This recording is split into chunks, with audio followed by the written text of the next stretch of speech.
Hello. Hello. Hello. And welcome to I Will Say This, Though. And today we once again have our special guest, Gabby, here. Hi, everybody. And today we are going to be, and just so it's fair, so I'm Jimmy and... I'm Danny. Yes, that way they know all of our names. Yep. So it's not like, okay. Anyways, so today we have a special election season video for you folks. I don't know when we're going to post this. It might not even be election season. Might be soon in Canada. Yeah, it might be. We live in Canada, so yeah, it might be election season soon. We'll see. Yeah. But we're going to be... So epic rap outs of history. Every 4 years, they do an election video where they do a parody of whoever the two American, main nominees are for the two major parties, and they have them rap against each other. So we had the idea, what if every single video were an election and we had to vote in the election? It kind of already is, because at the end they say, like, who won the rap battle, vote for your favorite. But to be clear, this isn't about the videos. We're not going to be looking at the videos. We're just going to be talking about their real life or, their fictional counterparts, because some of them are fictional characters, and talking about whether or not we will vote for them or vote for the other person. And to be clear, there is no third-party option. There is no stay-at-home option for our purposes. You gotta vote. It's just vote or no vote. And the other thing I want to say is the reason why there are three of us today is because, first of all, Gabby's amazing. She Thanks. is.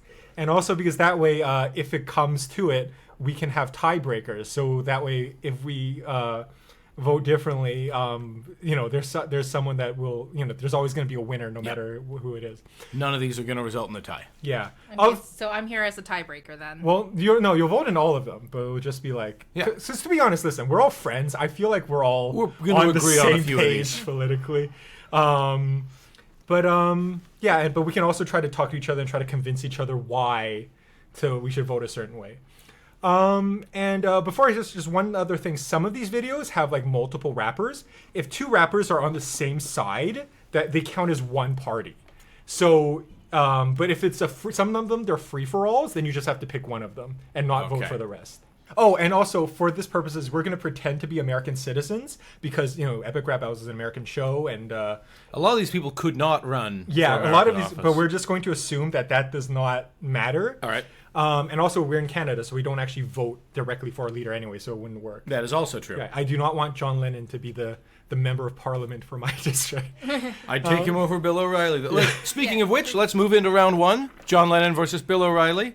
I think John Lennon. John Lennon. I feel like this is the most obvious. For all that I think he was, in his political views, sometimes kind of irritating and or hypocritical, I would still take him over Bill O'Reilly anyway. Yeah, I think that's a pretty obvious.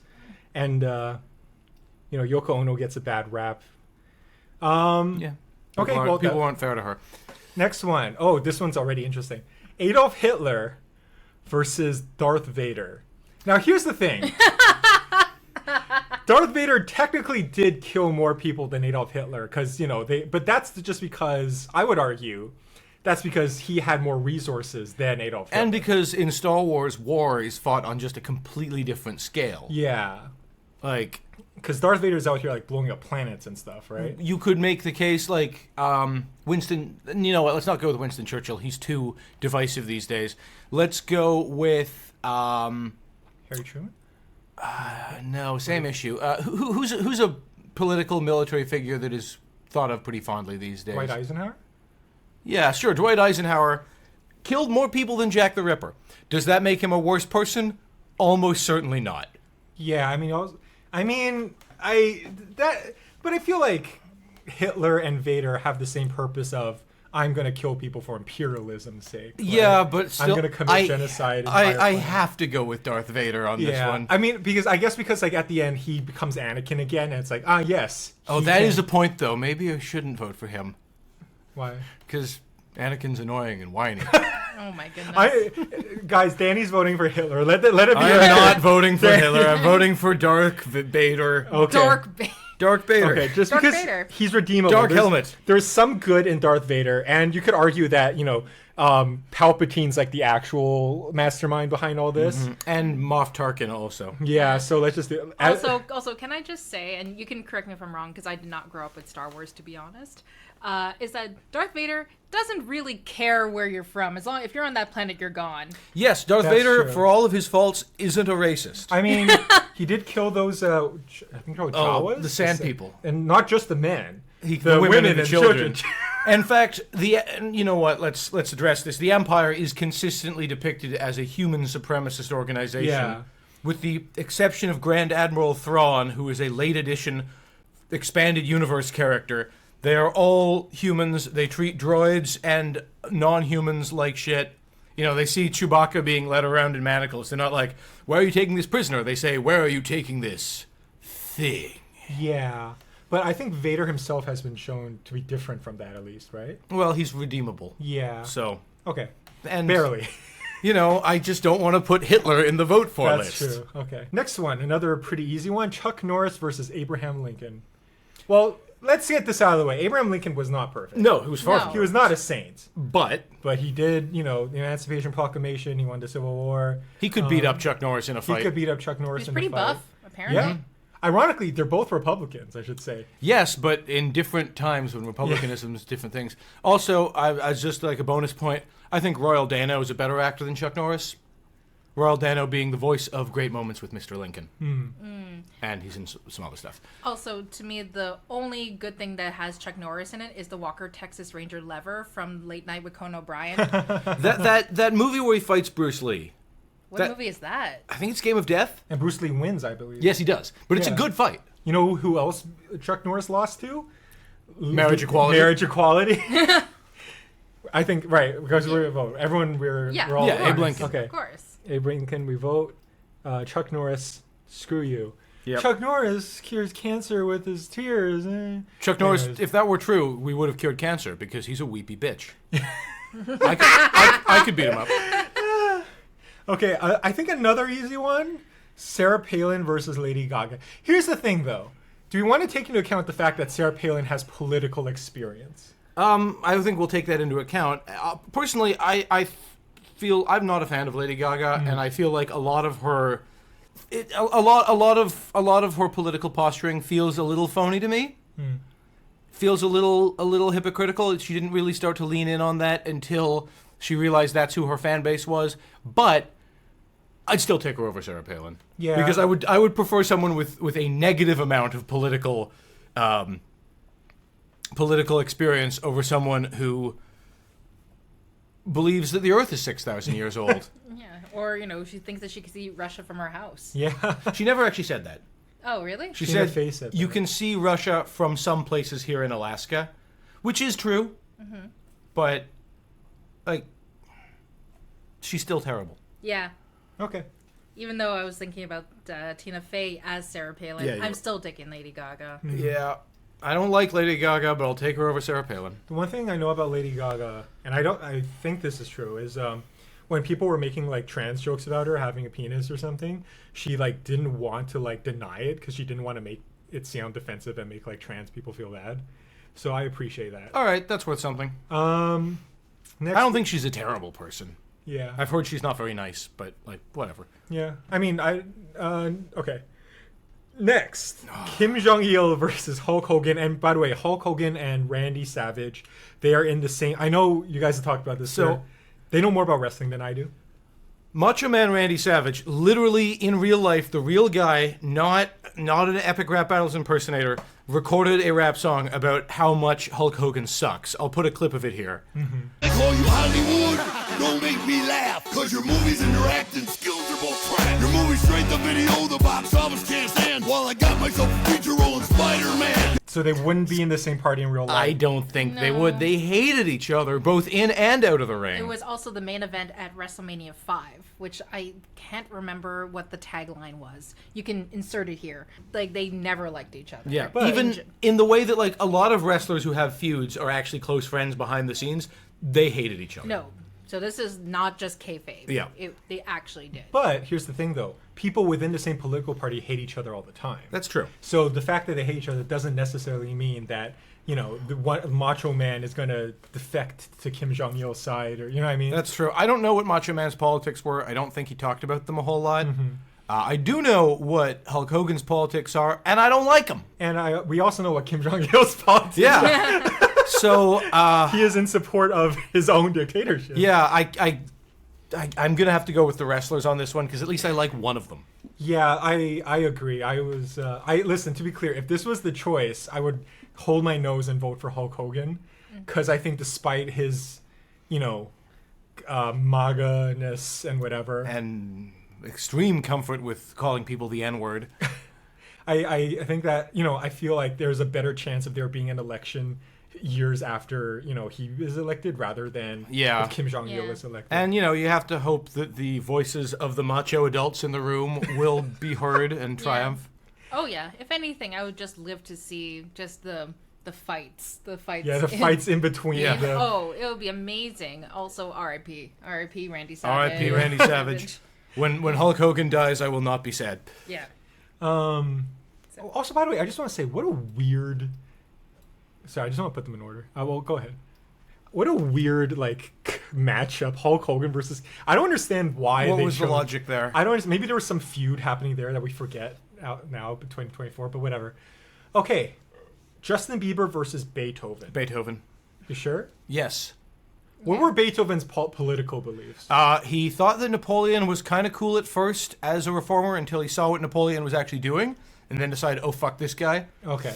Relatively, he was an Enlightenment kind of guy. He was relatively progressive for his time and place. Okay.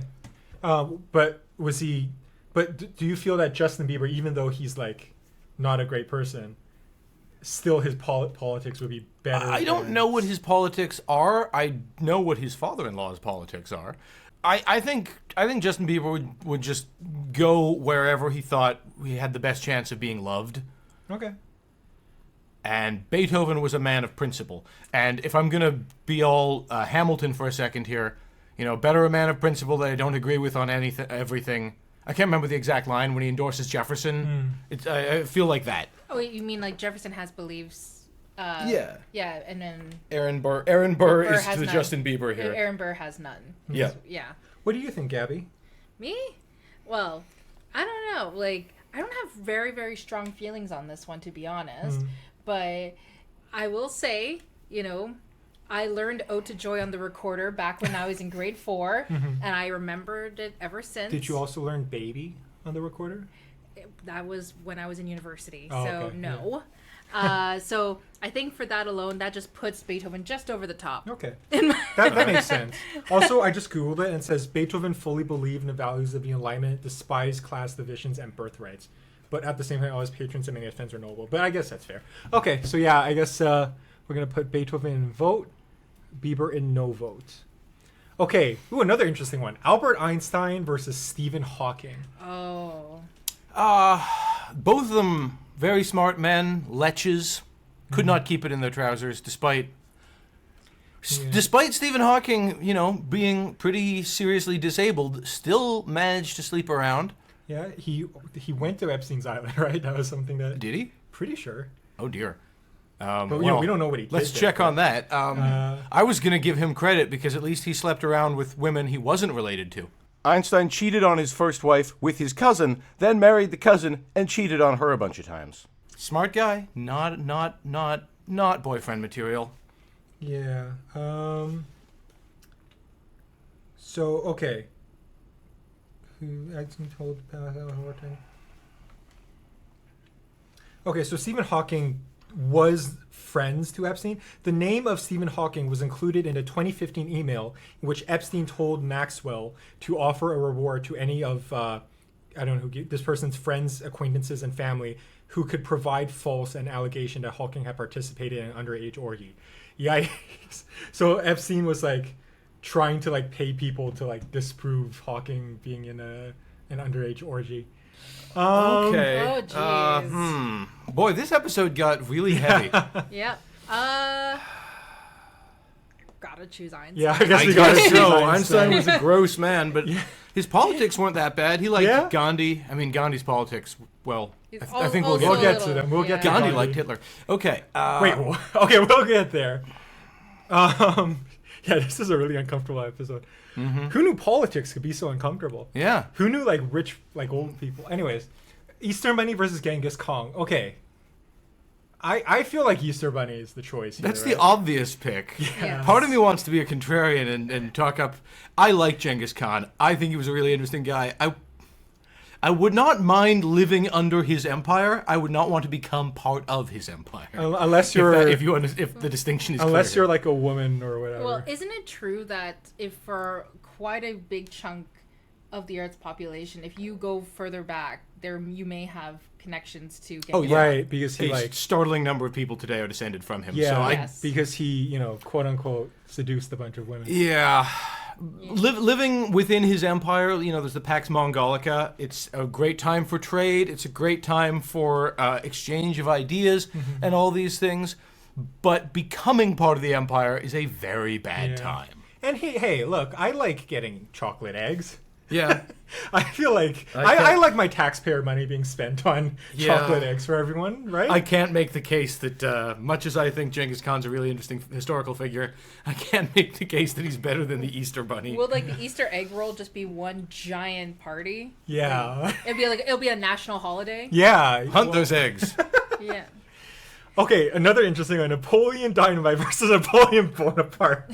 That's a clever one. They had some good ideas here. God. I'm going to go with Dynamite because Napoleon Bonaparte, people don't talk about this much. Napoleon Bonaparte, for all his talk about, like, smashing the old status quo, down with class divisions, down with the monarchy, down with established church structures, he loved the monarchy when he got to be emperor, and he also was all in on slavery. Oh yeah. You look at French policy in the Caribbean under his rule, it got so much worse and so much crueler than it was before the revolution.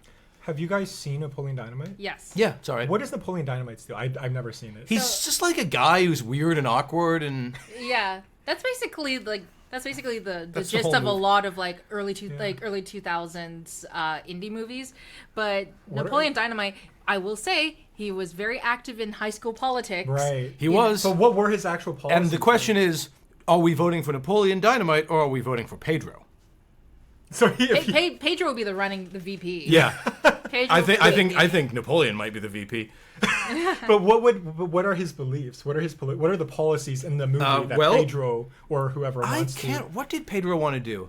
I can't. I honestly can't Because remember. like it's high school like class president. There's no actual politics involved Okay. here. But you know, Napoleon Dynamite certainly wanted to help a Latino guy rise up in Okay.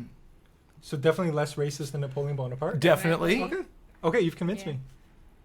You've convinced me that Napoleon Bonaparte was a bad person. Yeah, he I was killed a on lot that. of people. Yeah. Another interesting one, Benjamin Franklin, and this is Billy Billy Mays. Mays and Hi, Vince Billy Mays. Offer from the ShamWow. All right, well- guy. Remember ShamWow? Didn't he get arrested for like some kind of Something sexual like that. sexual indecency or something like that? What happened was, I think he got acquitted. So what happened allegedly was a sex worker physically attacked him and started biting him, and he hit back and got caught for that, but they eventually ruled that it was self-defense. He's still a sleazy, gross Yeah. man. Yeah, he says that you're gonna like his nuts. Yeah. I mean, in the So was Ben Franklin, let's be honest. Oh yeah, Ben Franklin loved sex workers. He wouldn't hit them, that I know of. Well, there weren't cameras back then. Anyways, okay, but here's the thing though. Ben Franklin, he did own slaves, I'm pretty sure.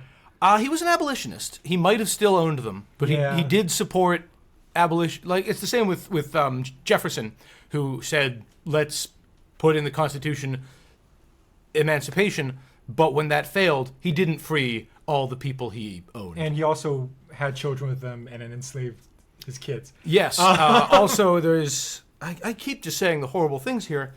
Sally Hemings was probably his wife's half sister. Okay, so we'll get to Thomas Jefferson. Ben Franklin, or Billy Mays and Vince Offer. Who would you rather be? I remember reading somewhere that Billy Mays was a Republican. I don't know if that's true. Let's see. Ben Franklin was a Federalist, I think. That doesn't exist anymore. Billy Mays politics. He was a Republican. He was a Catholic. I mean, That would basically be in line with a lot of past presidents. Yeah. So. Yeah. but I mean, I don't know. I think Ben Franklin had like some good ideas, right? He did. I think Franklin was personally kind of a gross guy, but a lot of the stuff he believed in a democratic form of government. Yeah, and that was radical. If it were just Ben Franklin versus Billy Mays, I'd be a little more torn, but the presence of Vince Offer makes me want to tip for Ben Franklin. Okay. What about you, Gabby? Other than if it was between Slap Chop guy and OxyClean guy, I probably would go for Billy Mays just because OxyClean is a pretty good product. but now that Ben Franklin is here, you know what? I'll go for Ben Franklin as well. At least he has some political. Because there's one other product that you're forgetting: electricity. Oh, True. and bifocals. Yes. True. Jimmy is wearing glasses right now. Yes, and apparently True. Ben Franklin invented those. A have no idea. form of. Okay. I don't know. He a form of glasses like he improved. Okay. Not all glasses are bifocals. I don't quite know the distinction, but Okay. Dumbledore versus Gandalf. Gandalf. Gandalf. Okay. Any particular? I mean, Gandalf is like Well, an partly angel, right? Partly because fuck J.K. Rowling. Dumbledore is gay, though. Yeah, but so is Gandalf. Oh yeah. I guess Yeah, well, he's in right, real yeah, life, yes. Dumbledore's a bitch, man. Yeah. Okay. They keep saying like, "Hey, Dumbledore, do you want to become like the Minister of Magic for Britain?" And he's like, "No, I'd rather teach high school. Yeah. That makes sense. Instead of doing good in the world, I'd rather just teach prep school kids how to be the secret elites." That makes sense. I got a Hogwarts letter when I was 11, tore it up. Wouldn't go. Danny did not get a Hogwarts letter because You don't know. he does not live in the UK. In the North America, it's called something else. In the United States. Okay, so William Shakespeare Canada. versus Dr. Seuss, represented by the Cat in the Hat and Things 1 and 2. No one really knows what Dr. Seuss looks like. I mean, I've seen photos of him. He's just a guy. Yeah. Dr. Seuss, all I know about Dr. Seuss politically is he drew anti-Japanese propaganda cartoons during the war. Yes. But then he regretted that. After. He also did some anti-Nazi propaganda cartoons, which I Yeah. don't think he did regret, and fair enough. Yeah. And William Shakespeare. What are William Shakespeare's fathers? It's hard to say how much he actually thought this and how much he just knew which way the wind was blowing. But he loved the Tudors, and then he loved the Stuarts, and whoever was on the crown was all right with him. Right. Was on the throne. So, honestly, I'm inclined to give this one to Dr. Seuss, personally. Even though he's obviously not as good a poet. Yeah. I think he had... I mean, he was also just kind of going with the dominant, Yeah. as it happens, correct beliefs. Yeah, the political ideas shown in their writings are very, going with whatever the current politics. Do we want to talk about those retracted Dr. Seuss books with the kind of racist drawings that they don't publish anymore? And like Hop on Pop or I don't. Was Hop on Pop one of them? I thought Yeah. McGilligan's Pool. I know they. Some of them were like, went to like, oh, East Asians are so exotic. Here's the caricatures of them. Yeah. On the other hand, On the other Shakespeare hand, literally wrote a hated blackface Jews. show. Yeah. Oh, yeah. Right. In fact, two of them, at least two, Yeah. because Titus Andronicus, the main villain, Aaron the Moor, Yeah. his entire motivation is "Let my heart be as black as my face." And also, he wrote a lot of like Fucked. anti-Jew stuff. Well, This is kind of tough. Gabby, what do you think? Ooh, I don't really. I'm trying to go between. I really can't make a decision right now. Well, whose books did you Did I do you read? prefer? I don't know, like, if you grew up with Dr. Seuss. I didn't grow up with a lot of Dr. Seuss, to be honest. Like, I read The Grinch. And I remember "Oh, the Places You'll Go" got read to us in elementary school. But if we're going by content, I probably would go by Shakespeare. But he's the Right. better writer, Yes. obviously. for sure.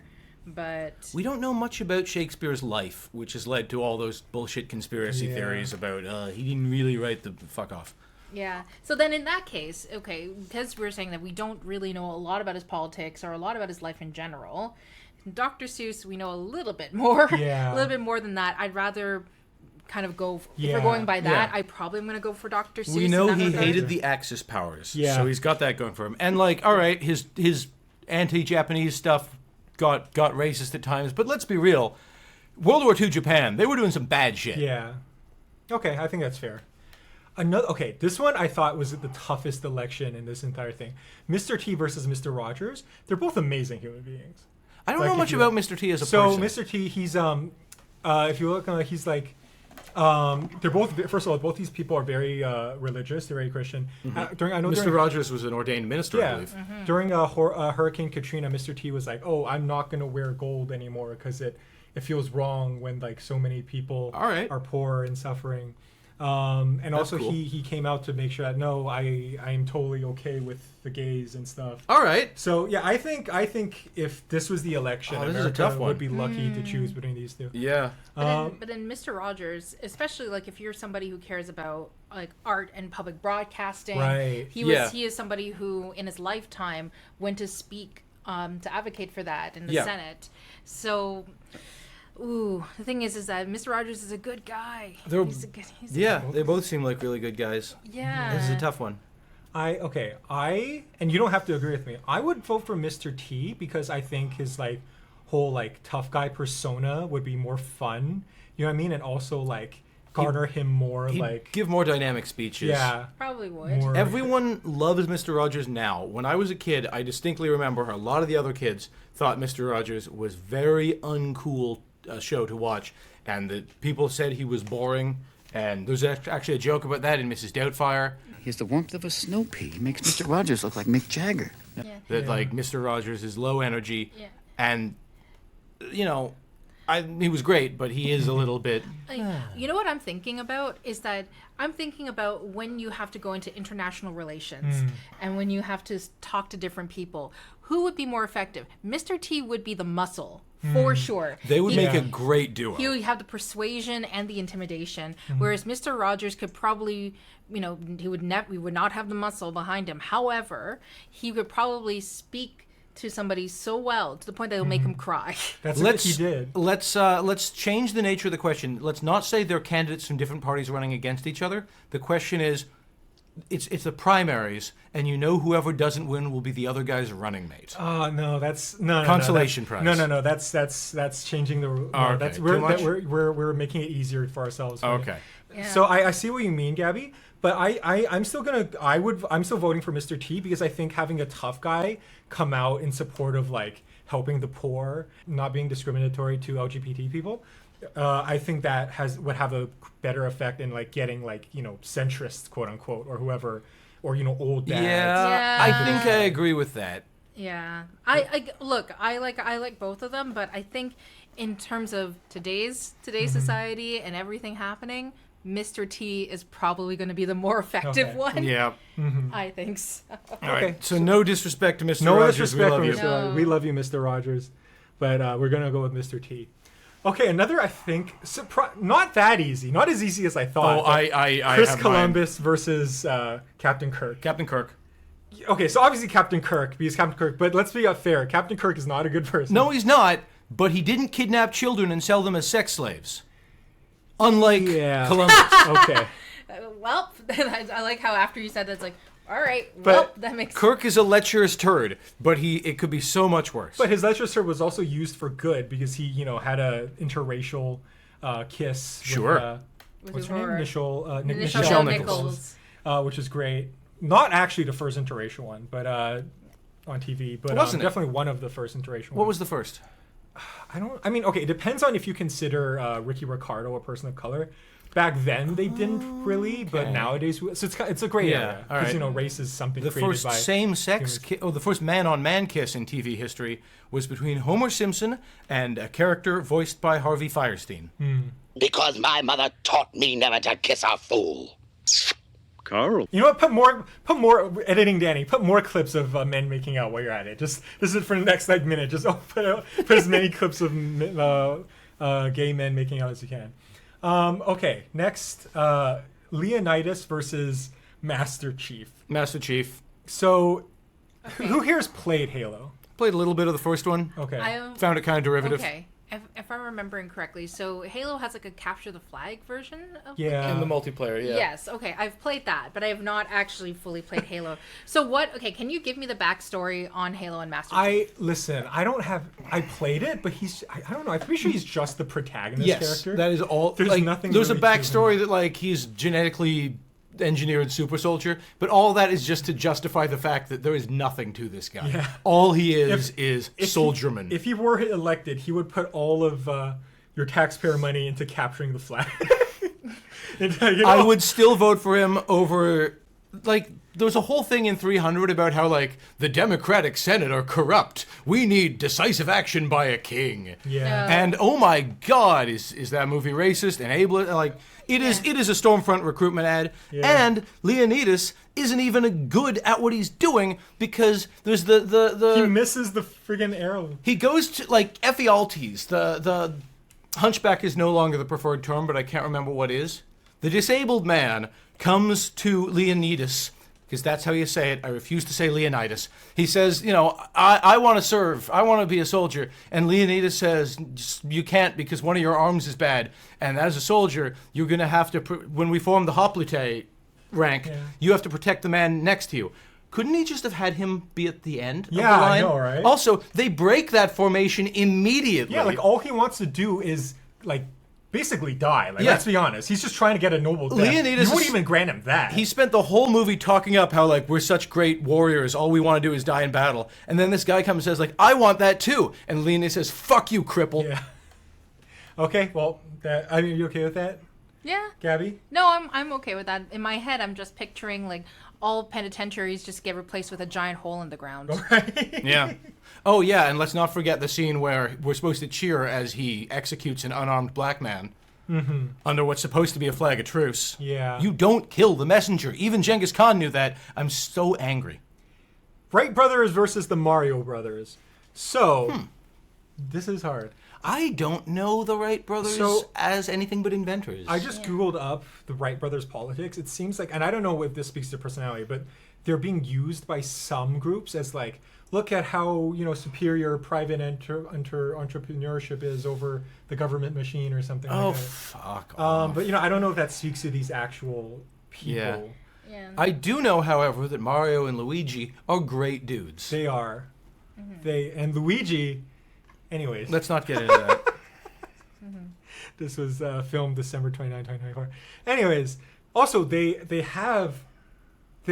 working class. They save, they're pro-monarchy. How do we feel about that? I think Peach is a constitutional princess. It's a constitutional monarchy. But is there evidence for that? In Super Mario RPG, we meet the Mushroom Chancellor, Ooh, okay. suggesting that the Mushroom Kingdom is a constitutional monarchy. So, Okay. and Peach is clearly like, although that's not the case in the movie where she's explicitly set up as an absolute Yeah. monarch. Also, even not going by the movie, just by the games, is Peach a good leader? We rarely see her as a leader, but the Mushroom Kingdom, she certainly could beef up the national security a bit. Yeah. She gets kidnapped a lot, and whenever we see the Toad Army, they're very ineffective. But overall, the Mushroom Kingdom seems like a pretty happy place. So, Okay. Gabby, what do you think?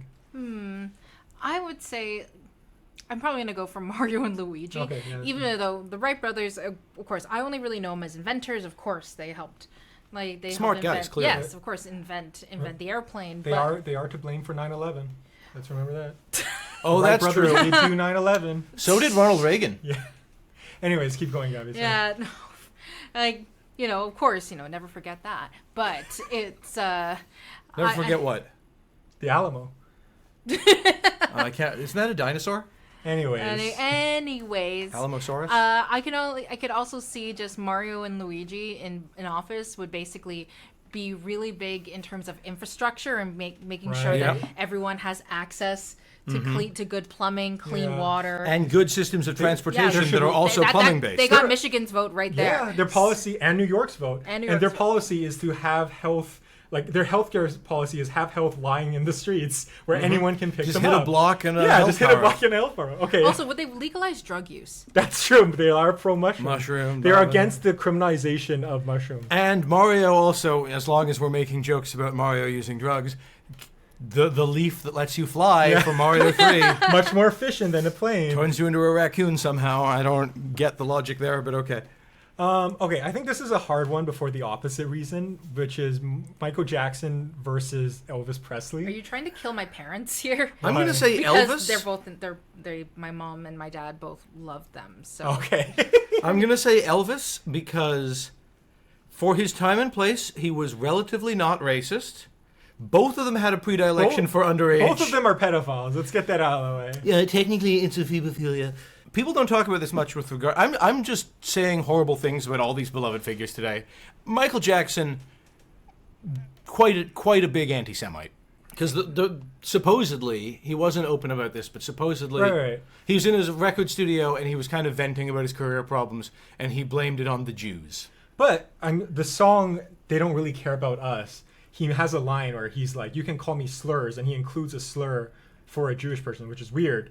But like, you'll never defeat us or something. All right. So it's like, He probably didn't write that himself though. Yeah. Okay. So he's performatively pro-Semite, in person anti-Semitic. Yeah, he wrote Black or White But and Heal the World. What's but he didn't Elvis write Presley's opinion on race? them. Well, Stole music from black people. Elvis didn't steal the music. Elvis, Profited off of it. yes, he did, but he also tried to make sure the original artists got credited I and guess paid. that's true. Yeah. I used to have on CD an Elvis live album, and he says like, "This is a song, one of my very favorites when I was growing up. Song written by a very talented fellow. One of my favorites. His name is Leadbelly." And like, okay, that's good. cool. He got up and credited Leadbelly for writing this song. This is a very great country. It was actually created by a lot of enslaved black people. Well, he didn't say that. No, I'm but saying if he became president. Leadbelly had a song about how much Hitler sucks. It's called the Hitler Blues. It's a World War II propaganda thing, I guess. We're gonna tear Hitler down. We're gonna tear Hitler down. So, Gabby, you grew up with Michael Jackson and Elvis. Who did you pick? Oh goodness, like so both my parents love these artists. I don't think they necessarily dug too deep in terms of their politics. It's just like, well, we grew up with this music. This music is great. Elvis did like Nixon. Yes. Yes. Also loves guns. Yeah. Yeah. But He was a Southern guy. Yeah, like the thing is, honestly, okay, I'll be honest, my mind is going to the music, and again, no shade to people who love Michael Jackson and his music. There's definitely some classics. I'm kind of leaning towards Elvis. okay, so And- you're both Elvis. Yeah, Okay. I guess so. Kind of. Neither of them are the best people. No. I will vote for Elvis, but in terms of music, I actually prefer Michael Jackson. All right. Because that's just what like my dad grew up. We didn't listen to Elvis, but But there's a lot of Michael Jackson stuff that is really good. Yeah. The stuff like I especially like his Jackson 5 stuff yeah. because that's Motown. I love Blame in the Motown. sunshine. All right. Anyways, Marilyn and Cleopatra. so was Cleopatra? Well, Cleopatra is an actual leader, but what were her actual policies? Inbreeding. She wanted to get Egypt away from Rome, but she's not Egyptian. She's a dirty colonizer. Right. She's Greek.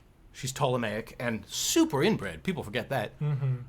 Was to maintain her main thing was, other than preserving personal power, was to maintain Egypt's independence from the rapidly expanding Roman Empire. Okay. Yeah, but I she wasn't like my point here. She wasn't like a Michael Collins or Boudica kind of person who's like, let's resist imperialism. She was more like George Washington. Let's resist those guys' imperialism, so we, the colonists, not colonize, the colonizers can benefit and hold on, so we can Okay. exploit the native That's people true. better. And I'm pretty sure Marilyn Monroe was pretty progressive. I know she was like, well, first of all, she married Arthur Miller, who was obviously anti-McCarthyism and stuff. Yep, and she was tight with the Kennedys, maybe too tight with some of them. Yes, Yeah. Right now, I'm leaning Marilyn Monroe. What about you, Gabby? I'm leaning towards Marilyn Marilyn? Monroe. Yeah. Okay. She seems like a nicer person. Yeah. Oh, whoops. And I like diamonds. I don't. Do you guys watch what's the name of that movie? Gentlemen Prefer Blondes. No, I've I've never seen it. That's a pretty good movie. I haven't. I've only seen one of her movies. It was called Niagara. It was pretty good. Yeah, I've seen Some Like It Hot, which is a pretty funny movie. Right, yeah. It's pretty fun. Yeah. Okay. Steve Jobs and Bill Gates? I know Bill Gates donates to the Democratic Party. I Yeah. don't know what Steve Jobs' politics were. Steve Jobs, I think he was basically a libertarian. He didn't like donating to anything at all if he could avoid it. Right. Bill Gates, of course, there's the very questionable Epstein connection, which, nothing's proven. It's all a big maybe, but it doesn't look good. So I know, Steve Jobs, I'm just Googling him quickly. It's like anti-regulation and stuff. Yeah. I'm leaning towards, also HAL 9000 is also here for some reason. Oh. So this was the same battle, so it's a Well, three-way. I can't vote for HAL 9000, Okay. whose politics revolve around not opening the pod bay doors. We have to open the... It's like that's his immigration. Yeah. What are your immigration policies? Yeah, I'm sorry, I can't open the door. Yes, I'm afraid I cannot do that. Okay, so Hal's a bad guy. I'm leaning towards Bill Gates. What about you, Gabby? I think Bill. I'm probably going to lean towards Bill Bill Gates Gates? as well, yeah. Okay. Bill Gates and Steve The Jobs. thing is, though, is that do you think that, because both of them were billionaires, do you think, can a billionaire ever really be ethical? No. Probably not, and this is by no means not saying that Bill Gates is the best dude here either. Not saying he's a great guy. But just remember, elections are not about voting for who you like. It's about voting for which is the best of the available options. Yeah. Next, another interesting one: Frank Sinatra. I don't know. Frank Sinatra. You can call him either. Versus Freddie Mercury. Freddie Mercury. Freddie. Yep. Why? I don't know much about these people. I don't know much about Sinatra's. I know about his political connections, not so much his actual beliefs. He was tight with John F. Kennedy, but cut ties. I think Kennedy actually cut ties with him, and Sinatra was very angry about this because Sinatra had serious mob connections. Right. And Kennedy, whose father may have been involved in bootlegging, definitely did not want to be perceived as a guy who was soft on the mob. In fact, there are, among the many conspiracy theories about the circumstance of his death, the one is that the mob may have been involved. Hard to say. Yeah. And we all know if Freddie Mercury won an election, the victory music's going to be like S tier, right? It's going to be... We Are the Champions. Yeah, he's going to play We Are the Champions. And Freddie Mercury would have been a better politician than most of us got in the 80s because he would have taken AIDS seriously. That's true. Yes. And not That's taken true. a let them die attitude. Yeah. Nope. Okay, Freddie Mercury. All right, Pete. Mitt Romney versus Barack Obama. Here, I will say this, though. I'm pretty sure the three of us would vote for Barack Obama. Obviously. Yes. I do feel like if I went back in time to 2012, I would try to get Mitt Romney to win because I feel like that would prevent I'd vote for him over happened Trump. afterwards. I don't know if it would have. I think it would keep, at least for a little, because it would keep the Republican Party more normal for a bit longer. Maybe. You know what I mean? I think in terms of, in hindsight, we would be on a better timeline if Mitt Romney won. But I don't know if also, that's true, though. I think Mitt Romney would have taken Russia more seriously, to be honest. Probably. Because there was that whole thing in the debate where Mitt Romney was arguing that they should, take Russia more seriously as a threat, and Obama was against that, I think. Governor Romney, I'm glad that you recognize that Al-Qaeda is a threat. Because a few months ago, when you were asked what's the biggest geopolitical threat facing America, you said Russia. Not Al-Qaeda, you said Russia.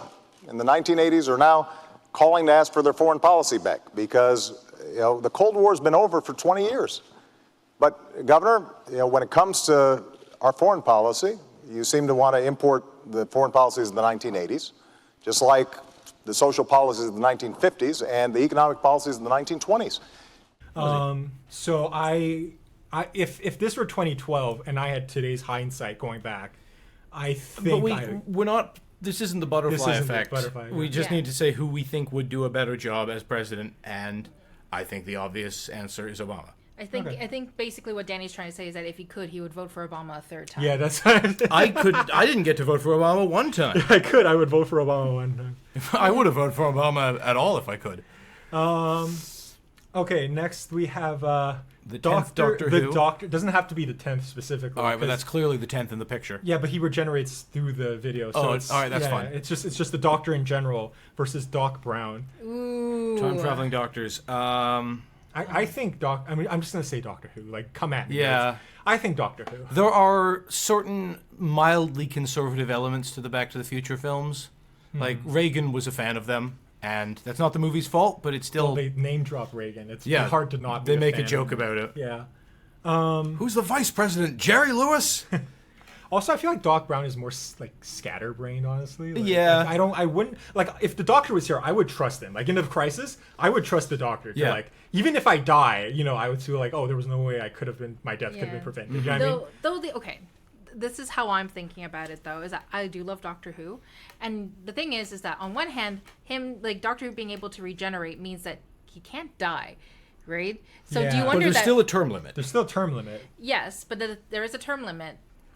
Oh, you mean in terms of like American politics? Yeah. Like, Yeah, because before- remember, we're pretending to be American right now. Yeah, but I also wonder though that because he can just regenerate, and because even though it's only supposed to be 13 doctors, and then they found a loophole. Oh, and it's yeah, he continued might on- find a loophole to get a third term. Yes. Technically, I'm a different candidate now, Yes. because that was the That's 10th. what I'm thinking, is that they will take advantage. I wonder if this the too much power is just going to go But to their head. I don't think the Doctor's that type of person. No. I don't think he seeks out. I power. don't think he'd even run. Yeah, okay, he wouldn't. In real life, neither him nor Doc Brown would run. But if they were the candidates, my vote's with Doctor Who. I don't Yeah, think I he think would so. hold on to power.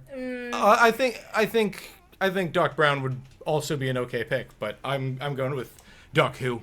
I'm actually thinking more Doc Brown on Doc this Brown. one. First Okay. time I'm actually differing. Whoa, we're actually okay. Well, you are outvoted, I'm afraid. I'm sorry, Gabby. That's fine. That's fine. But I do think that all that power is just going to go to Doctor Who's head. But he already has a lot of power, and what does he use it for? Making friends with people less powerful than himself. Traveling, adventure. Traveling adventure. Yeah, the only thing is, though, is that I wonder, because he's going to keep regenerating, he can basically get assassinated every week, and he will have a different person. Awesome, an assassination-proof president? Yeah, but Yeah. he's That not. then he can really But I also get mean that. brave. But I also mean in the sense like, yes, he can get brave, but what if he will like really push it, being like, I'm going to do Here's just the go thing. I can't balls see to the the if wall. That's the any master, other that's Time something. Lord, yes, that's a concern. Yes. Not Doctor Who, not this particular Time Lord. The Master, The Rassilon, yeah, all of them. All I could see them doing. the Ronnie, I don't like- think. All right. I think he just wants to like hang out and what's Yeah. that thing he eats? He doesn't like what's that, jelly bait whatever. Fourth Doctor liked jelly babies. Yeah, jelly 10th babies. Doctor really likes Like, satsumas. There's also 12 fish sticks and custard is the Yeah. 11th Doctor. Yeah, that's 12th, 11th 12th thing. Doctor really liked communism. He explicitly. Anyways, oh, Earlier ones weren't as big on it. another one interesting: Bruce Lee versus Clint Eastwood. Now, I will say this though: Oh, Bruce Bruce Lee. Lee. Clint Eastwood has been in politics. He was a Republican. But he was pro LGBT rights. All right. And I think he's like a libertarian now. All right. But like I don't know, how do we feel about this? Like, what are Bruce Lee's politics? Bruce Lee believed in his kind of Beethoven style, like, brotherhood of man, like we're all the same in the world. I just read a book recently on his philosophies, and I think pretty good. Yeah. The only way to reach one's full potential is through hard work and dedication. That sounds pretty Republican to me. Who's gonna come out and say they're against hard work and dedication? Okay. I say Bruce Lee. I say Bruce Lee as well, Okay. because Bruce Lee did not, go to the RNC and talk to a chair. That's also So- true. Jimmy's just mad at Bruce Lee because he was from Hong Kong. Yes, that I am extremely pro Xi Jinping. Yes, that is my. You're saying you're pro Winnie the Pooh? Yes, that's exactly what I'm saying.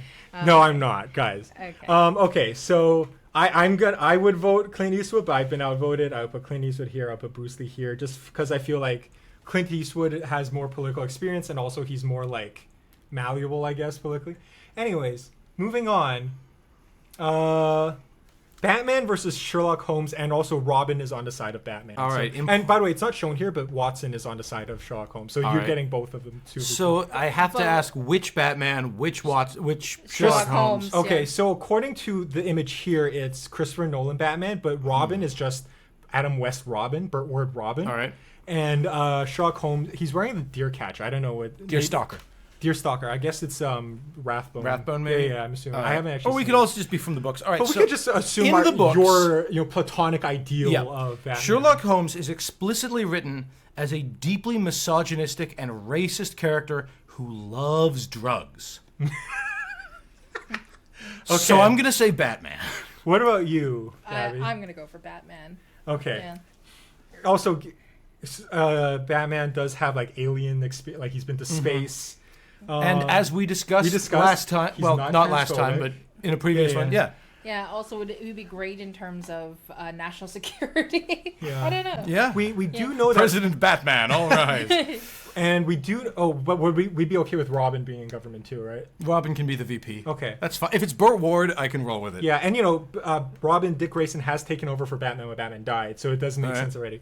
And we do know Arthur Conan Doyle was anti-colonialism, so I guess that's a point for him, but not for Sean. He wasn't entirely anti-colonial. Well, he was anti the Belgian. Oh, was he? state. Good, Yeah, good for him. It's easy to be anti-Belgian colonialism when you are British. Yeah, I guess. Because it makes your colonialism look better. Yeah. And like The Lost World is a very colonialist novel, and it is more than a little racist. Okay, that's fair. Santa Claus versus Moses. Now, I will say this though. Yeah, you said. I've said it like 5 times this Yep. video. I would vote for Santa Claus because I feel like Moses would turn the country into a theocracy, whereas Santa Claus is like more secular and he's like he loves all the people, Yeah. all the kids in the world. Santa Claus delivers presents to all the children who want Christmas presents, not all of whom are themselves Christian. Are these going to be government funded then? So basically, Yes. you pay your taxes and all and the kids. he distributes it in the form of presents. Redistribution of wealth. Redistribution of wealth. Santa Claus is wearing a red suit and has a big white Karl Marx-esque beard. Yes. And I know Marx is on this list later on, but... What about you, Gabby? What do you think? Would you Moses or Santa? No disrespect to Moses, but... No, he led the Jewish people to freedom. Yeah, that's cool. Yeah, he brought plagues upon the Pharaoh. That's true. Doesn't he do something bad after they left Egypt, or am I thinking of somebody else? Probably. I mean, everyone does something bad. I mean, they definitely like conquered other. No, he was the one who basically said that, hey, if you don't free the Yeah. Jewish people, then there's gonna be plagues. But after that, like, they get out, and then is it like they get back to the Promised Land, and they see there are giants there, and they get scared and leave, and then God says, "Oh, what, you don't want okay, then roam the desert for 30 years," and then they are finally allowed back. It's like they had because it was the wall. There was a giant wall around. That's on the way back the second time. Yeah. The Battle of Jericho, when they retire that son of a bitch. But he's talking about Chris Jericho. Yes, we've talked about him before, Yes. and how much he sucks and should go away. His one of his finishing moves was the walls of Jericho. Yeah. Yeah, and I mean, you gotta. I can't hold that against him, but Okay. man, he sucks. Yeah. Anyway, So I vote Santa Claus. I'm going by Marx's Santa Claus image Okay. that you guys are giving me. all right. Okay. No disrespect to Moses. Played by Snoop Dogg. All right. Next. Have you heard Snoop's cover of Red Right Hand by Nick Cave? No, I need to see that. I'll play it for you later. Take a little walk to the edge of town and go across the tracks where the viaduct looms like a bird of doom as it shifts and cracks. Snoop Dogg did give me the second best concert experience of my life. The best concert was seeing Taylor Swift. Once again, I am not even humble bragging, just bragging that I got to go. Not to you guys, just to the audience. I don't really care. I know. Danny doesn't care. Like, I hope it was a fun show. It was a fun show. I'm glad. So next is Adam versus Eve. Ooh. So Eve is the one who listened to the snake and tricked Adam into eating the apple, allegedly. I'm not sure I believe Adam's account. Let's go by the story. Let's take the story at face value, so All that way right. we're not like delving into like conspiracy theories. Or I don't know whatever. if I believe Adam here. I think, But okay, so course just he blamed going her. by how I would still the go. hot woman conspired with a snake to ruin my life is a line that a lot of men have said since then. I would vote Eve because I feel like she's the only one who takes like initiative to actually like lead a situation. Yeah. You know what I mean? Whereas Adam was He's just very content to just follow persuadable, along. isn't he? Yeah. And like honestly, So like, is she, because the devil. Yeah. Well. Yeah. That's what I would go for. And also, are we not better off having left the garden and now we have free will? Well, we also have to get pregnant. Not us, but you know what I mean. That was part of the thing. And also men have to work the field. the sweat of his brow. Yeah. Yep. So that's rough. It would be nice not to have to worry about any of that. Yeah, but I would rather someone who takes initiative, even to do something that has bad results, than someone who just follows, you know, because Adam's a follower. Yeah, he is. What do you think, Abby? Gotta support my fellow woman here. Yeah, okay.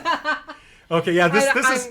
I would say this election's coming down on gender lines, but like, no, we all agree Eve is the better choice. Some of these choices, it's like, I've never had to have these conversations before. That's why this channel is interesting. It's the fun of it. It is. I mean, they're both corruptible, let's be honest. If either of them were elected, they would be corrupted in like a second. Someone would be like, hey, do this for me. And they'd be like, okay, oil billionaire or whatever. Yeah, they would. Okay, so next we have Gandhi versus Martin Luther King Jr. King. Because I mentioned this earlier. Gandhi had a bit of a soft spot for Hitler. Okay. Gandhi, because Gandhi was a big nationalist figure, and now he was nationalism in the most benign possible way, but he still felt a certain, I think, sympathy for Hitler's brand of nationalism. When the war broke out, he encouraged Indian people not to enlist and fight with Britain. Okay. He refused to condemn anything Hitler was doing, and he was also like really into holding on to the caste system, which is still a big problem in India today. Okay. And Martin Luther King Jr., like, he cheated on his wife, which he shouldn't have done, but it's not on the same level. Yeah, okay. That's fair. Yeah, no, basically kind of going from what Danny is saying, especially in terms of him reinforcing the caste system, which has had destructive effects. That's true. In India up to this day. So yeah, I'm gonna go with King here. That's fair. Because also there's been too many presidents that have cheated on their wives. At this point, it's kind of a moot point. Yeah. Thomas Edison versus Nikola Tesla. All right. Ooh. Fuck Elon Musk, but Tesla. Edison was a thief. He killed an elephant. Yeah. And definitely anti-environmental policy. Just a general, just like everyone who worked with him hated this guy. He would steal ideas from other people. Bad guy. Tesla was utterly insane, but he was principled, and he was good at math, and he was genuinely as smart as he was supposed to be. Actually, okay, and you can correct me if I'm wrong here. He did believe in eugenics.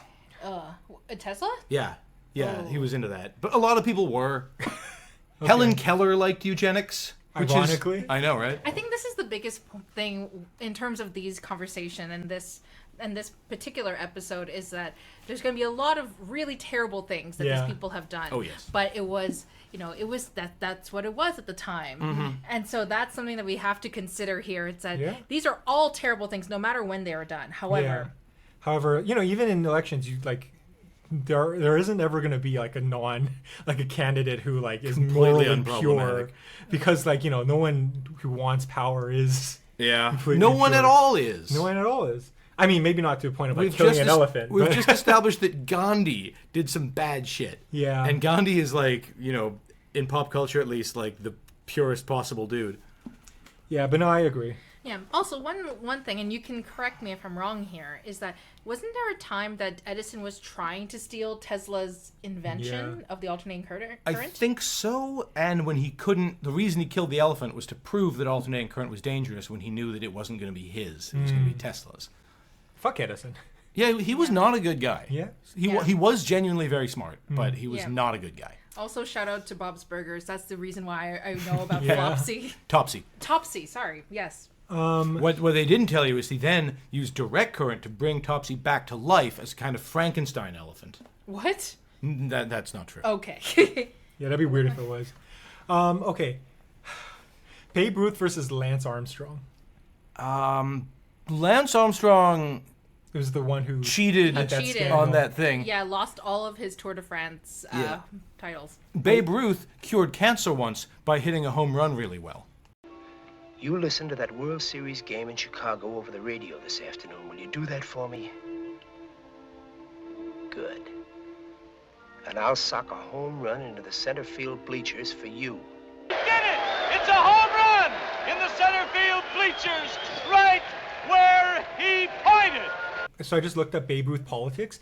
In 1928, he supported Al Smith, who was the Democratic candidate running against Herbert Hoover. Hoover wasn't great. Who screwed up the economy with his tariffs. So yeah, I'm voting Babe Ruth. Babe Ruth was also known as being a very generous man. Yeah. Yes. He got like there's that story. I can't remember all the details, but he was at an orphanage because he was an orphan. He grew up in an orphanage, and like he was a really big guy, so people mistook him for an adult and didn't get him a gift one year. When they were bringing presents for all the orphans, they didn't get him one, and then they realized what they'd done and brought him this like huge, gigantic box of chocolate or something to apologize, and he shared it with all the other kids. Okay. If I might be misremembering the details. Also, if I remember correctly, I believe Babe Ruth was against segregation in terms of Was he? in terms of the MLB. Yes, he was. If that's true, good for him. I believe he was. So. Whereas Lance Armstrong wants to bring it back. So. Yeah, I think. All I know are about good. Lance Armstrong is he's a fraud. Okay, that's who. And didn't he lose one of his nuts? Yes. He got nut cancer. Yes, yeah. That's too bad. So next one is Skrillex versus Mozart. I don't know much about Skrillex as a human being.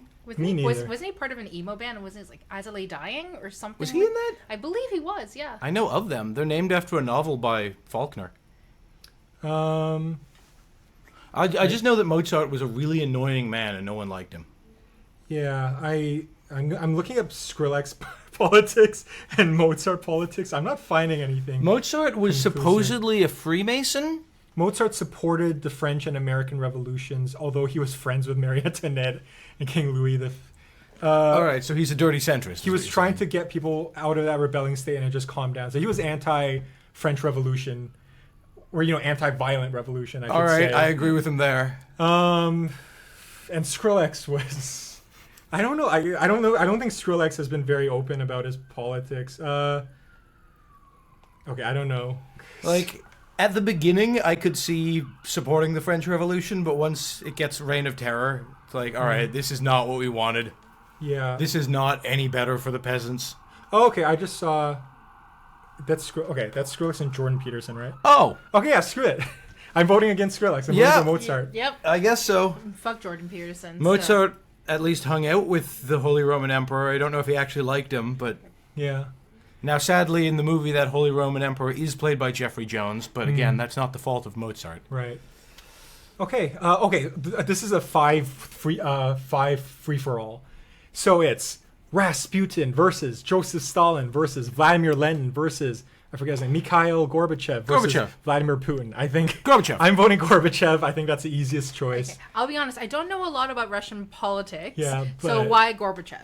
Oh, so let's go through the rest. Rasputin was like this witch Didn't doctor. really have politics so much as he wanted power and influence, but mostly he wanted to fuck. Yeah, he was like this corny grifter who basically like scammed the Russian monarchy into thinking, oh, I can cure your hemophiliac with my magic. Yep. But really, I'm pretty sure he was just like treating. He may have genuinely believed he could do that. But okay, so yeah, but I am, and he had a giant penis apparently. Yeah, it was very large. But he's not like he's not really relevant politically. I remember they tried to teach us Russian history in high school, and they had to keep bringing Rasputin up, even though he wasn't relevant. But he was just such a fascinating. He's a memorable character. The one political way he matters is that he made the Russian royal family look worse. Yes. And that certainly helped to justify the revolution. I don't know if he actually made a difference. It might have happened anyway.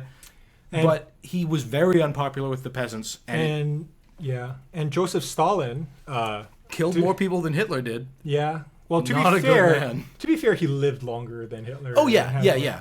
But Joseph Stalin, not a good man. Vladimir Lenin, also not a good man. Lenin, before we got to Gorbachev, Lenin had my vote, honestly. Because out of the three, all of the really bad stuff was done. Most of the really bad stuff was done after Lenin was dead. Yeah, I mean Lenin's not a great guy. Let's not go into the revisionism of Joseph Stalin was the bad one. Lenin was innocent. Lenin was not innocent. No, neither of them are innocent. And Trotsky probably would have been just as bad given the chance. Yeah. People mythologize Trotsky because he lost. Yeah. So first it was Rasputin. So for Gabby's sake, Rasputin would represent the Tsardom, the monarchy, and then during the Russian Revolution, they were taken over by Lenin.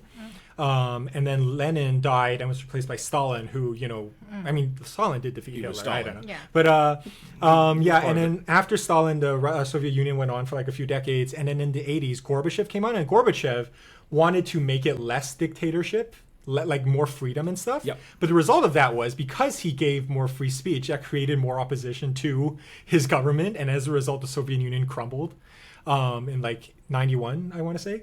And then Vladimir Putin, we all know who Vladimir Putin is. Yes. So I think Gorbachev, just because he's definitely the most like chill. Yeah. Yeah. The And least he was also like, if the Soviet Union crumbles, okay. Yeah. Yeah.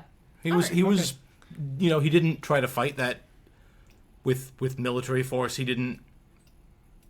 Yeah. He accepted that was ending. Yeah. They did kidnap him at one point to try to get him to stop All right. loosening things. But He had a weird birthmark. Communist hardliners. Okay. Blackbeard versus Al Capone. Capone? Blackbeard participated in the slave trade. Seriously? Yep. He stole slave ships, killed all the officers, and then sold all the people. Oh. The cargo people. Okay. That is worse than drugs. And yeah, Capone did some bad shit. He killed a lot of people. Yeah. But Also, wasn't it Capone that has a weird connection to Canada? Right. Because during Prohibition, he would actually, he would alcohol send, from the he would send, distillery he would send, district. Yeah. yes, he would send alcohol to Toronto. Yeah. Yes. Canadian Club yeah. was still in business. It was the best liquor he was able to get. Your alternatives are smuggle Canadian Club in, or buy from a bunch of hillbilly moonshiners in Franklin County, West Virginia. Franklin County was the moonshine capital of America. I see. The other thing too, also also fun fact, is that there's a hotel in Toronto that basically was the cover up for when Capone was in town. Oh, his front. Yes, his front. Yes, and it still stands to this day. Which hotel? I think it's called the. I remember it used to be called the King Edward. I think it's called the Omni King Edward now. In Toronto, but there is connections to that in Al Capone. Also, Capone was arrested when they caught him on tax evasion and sent him to jail. He was 28 years old, and that was the end of everything Capone did that made him famous. That's how old I am now, and I haven't accomplished anything like that. Well, get to it. Okay, but I think you've convinced me. Blackbeard, no vote. Blackbeard was not a good guy. There are pirates that I will go out on a limb for. He's not one of them. Yeah. Capone, yes. Miley Cyrus versus Joan of Arc. Huh. So Why were they paired up? Just for fun. Because they're strong feminist icons. Joan of Arc, bad judge of character. Bad judge of character. I also think it's the same sort of thing with Moses, where I feel like she turned the country into a theocracy. You know what I mean? I could see that. And bad judge of character. Yeah. Her government would have at least one serial killer in it. Miley, I don't like all of her music. Yeah. Some of it's kind of good. You know what I hate about the song Party in the USA? It was originally written for Jessie J, who's from the UK. Yeah. And it's about her coming to the USA. That makes so much more sense. It doesn't make sense for an American to be singing about, I came from one part of America to another part of America. I always got the sense that meant, but the whole country is a big party of our wonderful pop culture. Interesting. But, it was originally about the immigrant experience. Also, Jessie J, excellent singer. Yeah. Yeah. I'm not saying I'm a huge fan of some of her songs, but she's an excellent singer. She could not make it in America, I'm afraid. No, but she's an excellent singer, though. The songs just weren't there. Let's see. I guess I'll say Miley. She's just being Miley. Also, that means that we have connections to Dolly Parton. Dolly Parton is an angel. Yeah, that's she's true. Cool. She seems like a good lady. So you know what? Because of that, and because that means that Dolly Parton will get one step closer into politics. Yeah. So, yes. Let's absolutely go for Miley. Yes. Pablo Picasso versus Bob Ross. Choosing Bob Ross. Ross? On top of that too, is I believe he was a veteran. He was. Right. Yes, he was. And so. He was sick of having to shout at people all day. Yes. Which is actually kind of wild to me, considering the man who's like, oh, it's just happy little trees, but he's capable of taking leadership. Yes. Okay. So yes. I will absolutely take Bob Ross. Picasso really uncool to women and to teenage girls. Okay. So yeah, Bob Ross seems like a better dude. Cool. Okay. Muhammad Ali versus Michael Jordan. Ali. Oh, do we have a disagreement between? No, I'm gonna say Gabby Ali. and- I'm gonna say Muhammad Michael Ali. Jordan refused to endorse that political thing in Alabama when there was like the really racist Republican guy running for governor and against a black Democrat, and Jordan refused to endorse because Republicans buy shoes too. But did Muhammad Ali was very political. Very political. He encouraged. He was very tight with Malcolm X for a while. He was anti-Vietnam War. He encouraged people to dodge the draft, and like, good, fair enough. He cared very much about Black Power and civil rights. Okay. In a way that Michael Jordan, I think, should have done better on. Okay. Also, Jordan says, "Fuck them kids." Yeah. Yeah. Also, but have you considered that Jordan has been in a movie with Bugs Bunny? Another strike against him. Okay. It wasn't very good. This one is kind of weird. So they did a Christmas Carol parody where it was Ebenezer Scrooge and the four ghosts were rapping against him. Marley's role, like Jacob Marley's role, was taken by Donald Trump. This is before Trump was before as Trump was a political a figure. Yeah.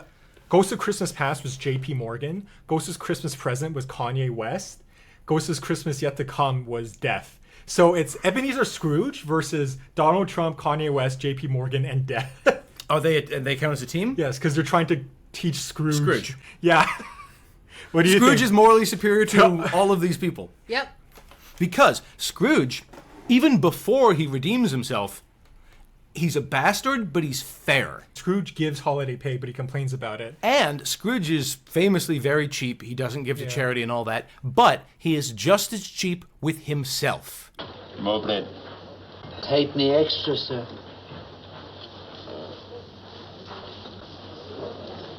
No more bread. Because Scrooge is not a hypocrite. Yeah. Unlike, fucking Gold Toilet over there. Scrooge wouldn't have a gold toilet. Yeah, and Mr.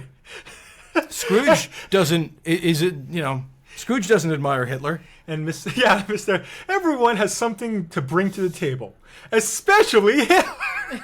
I love everyone. I'm done with the classifications. Every human being has something of value that they brought to the table, especially Hitler. That fucking Kanye West Alex Jones interview is comedic gold. I'm sorry. I'm glad Alex Jones is gone. Geez. Yeah. But the thing is, Death. I have nothing against Death. I Death have is nothing just against Death is just doing You his gotta job. have Death. But he has terrible company. Yeah. So he has to go. Death is the best of these. Yes. Honestly, people. yes. Yeah. But with Scrooge, though, Scrooge is basically the pinnacle of fiscal conservatism to me. Yeah. And in a way that is sincere and honest, though wrong. Yes. I'm not saying I necessarily agree with that, Yeah, but I can understand that. So I'm definitely going Scrooge. And Scrooge is a better person at the end of the story, unlike Kanye, who has gotten much, much worse. Yes. I all these people. I don't know much about J.P. Morgan, but like Trump. He was a robber baron. He was a bad guy. Rick Grimes versus Walter White. So I haven't seen either of these shows. Walter White. Walter White? Seriously? I love Breaking Bad. I have not watched a lot of The Walking Dead now, but I love. How about The Breaking Dead and The Walking Bad? But here's the thing: Rick Grimes isn't.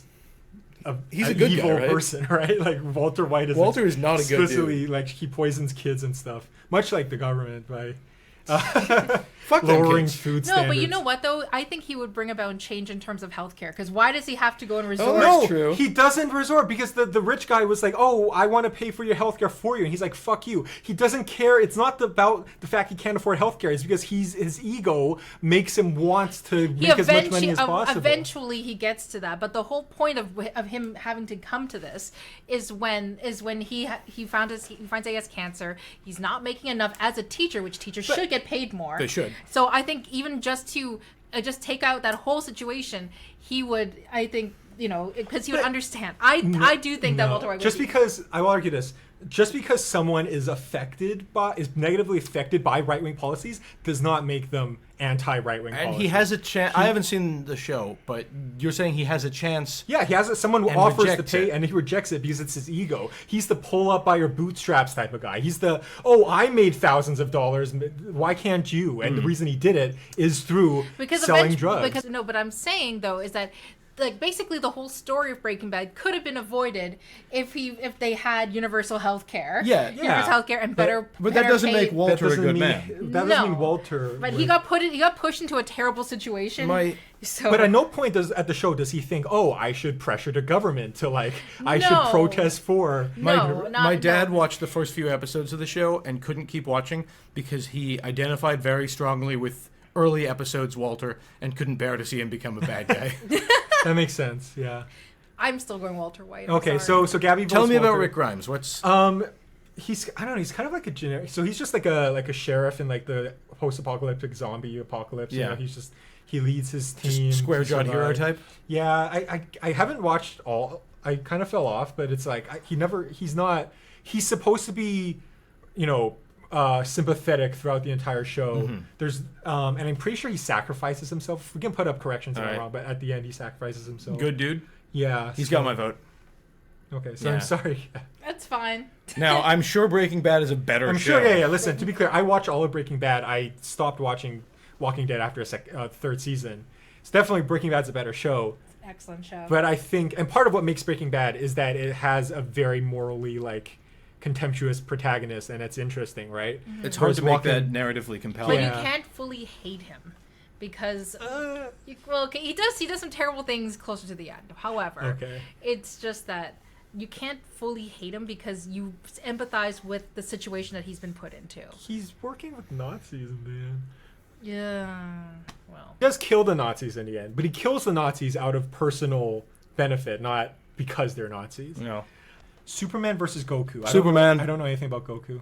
Have you guys watched Dragon Ball Z? No. I watched a little bit, but not in a long time. Superman believes that bigotry and racism are un-American. He fought the Klan. Superman beat up Klansmen.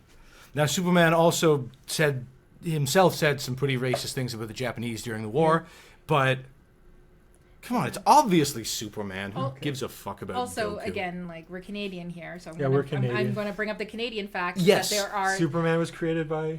Yeah, but it was created in Toronto, apparently. Well, it was created by someone from... I'm pretty sure... It was two guys, one of them was Canadian. One of them was from Cleveland, one of them was from Toronto, Joe Shuster. Yep. Yes, and people say that Metropolis does look a little bit like Toronto. And originally, the newspaper he worked for was called the Daily Star, named after... The Toronto Star. Yeah. That's cool. Yeah. Of course, now it's called, Daily Planet? But whatever. Edgar Allan Poe versus Stephen King. Stephen King seems like a better guy. I like his politics. Poe, his private life wasn't so great. What do you think, Gabby? I'm probably going to lean towards King. Towards King? To be fair, I know more about King than I do Poe, to be honest. Poe married his 13-year-old cousin. So he's wrote some good stuff. So he's like Jerry Lee Lewis. A little bit. Yeah, but Stephen King, of course, prolific writer, has written so much. However, the one thing I learned about him recently is that if there is a high school or college production that they want to use, they want to use one of his texts and make a movie out of it or a TV show, whatever. Like student films. Yeah, student films, things like that. He will let them do it for $1. Oh, yeah. Yeah. Which is amazing. Now, unfortunately, he may try to change the American national anthem to Mambo No. 5, but honestly, can you say it wouldn't be an improvement? That's true. Star Spangled Banner is too long. It's better than the Canadian anthem. Musically speaking, I'm just saying. Are you saying Mambo No. 5 is better than the Canadian anthem? No, I'm saying the Star Spangled... Listen, sorry, I'm fellow saying Canadians. Mambo No. 5 is better than the American anthem. Jimmy's saying the American anthem is better than the Canadian anthem. So Canadian Therefore, anthem is logically, yes. Mambo No. 5 is I intensely hate listening to the Canadian anthem. It's so boring. I'm just thinking, you have to do it both in English and French. You'd be like, deux, trois, quatre, cinq. Mambo... what's it? Mambo numero 5. Numero 5. I mean... Lou Bega is as French as he is Spanish. Yeah. He's neither. He's German. He's German. Another interesting one. Isaac Newton versus tag team Bill Nye, the science guy, and Neil deGrasse Tyson. Neil deGrasse Tyson, there are allegations. I think they were disproven or something. Were they? I think we moved on. That's why he's still doing shows and stuff. Yeah, I thought he was able to just sweep them under the rug. But I don't know. I haven't read the full story. Bill Nye seems cool. Mm-hmm. Isaac Newton... very smart man. Very anti-Semitic. Really didn't like the Jews, despite being named Isaac. It's kind of ironic. Now, I'm probably thinking is again, like, I heard that there were allegations against Neil deGrasse Tyson, and I can't really, I don't know too much about that. He's also like really pedantic on social media. Yeah. Star Wars is inaccurate because... But like the thing is that as long as Bill Nye could take the lead in terms of this, I'm okay with it. Like Bill Nye, huge part of my childhood in terms of Bill Nye the Science Guy. They would take climate change seriously. Yes, they would. Bill Nye accepts. Bill Nye would go on the kills transphobes list if we were still doing that. Okay. George Washington versus William Wallace. Neither of them were good people. Yeah. Washington owned human beings. William Wallace destroyed entire villages.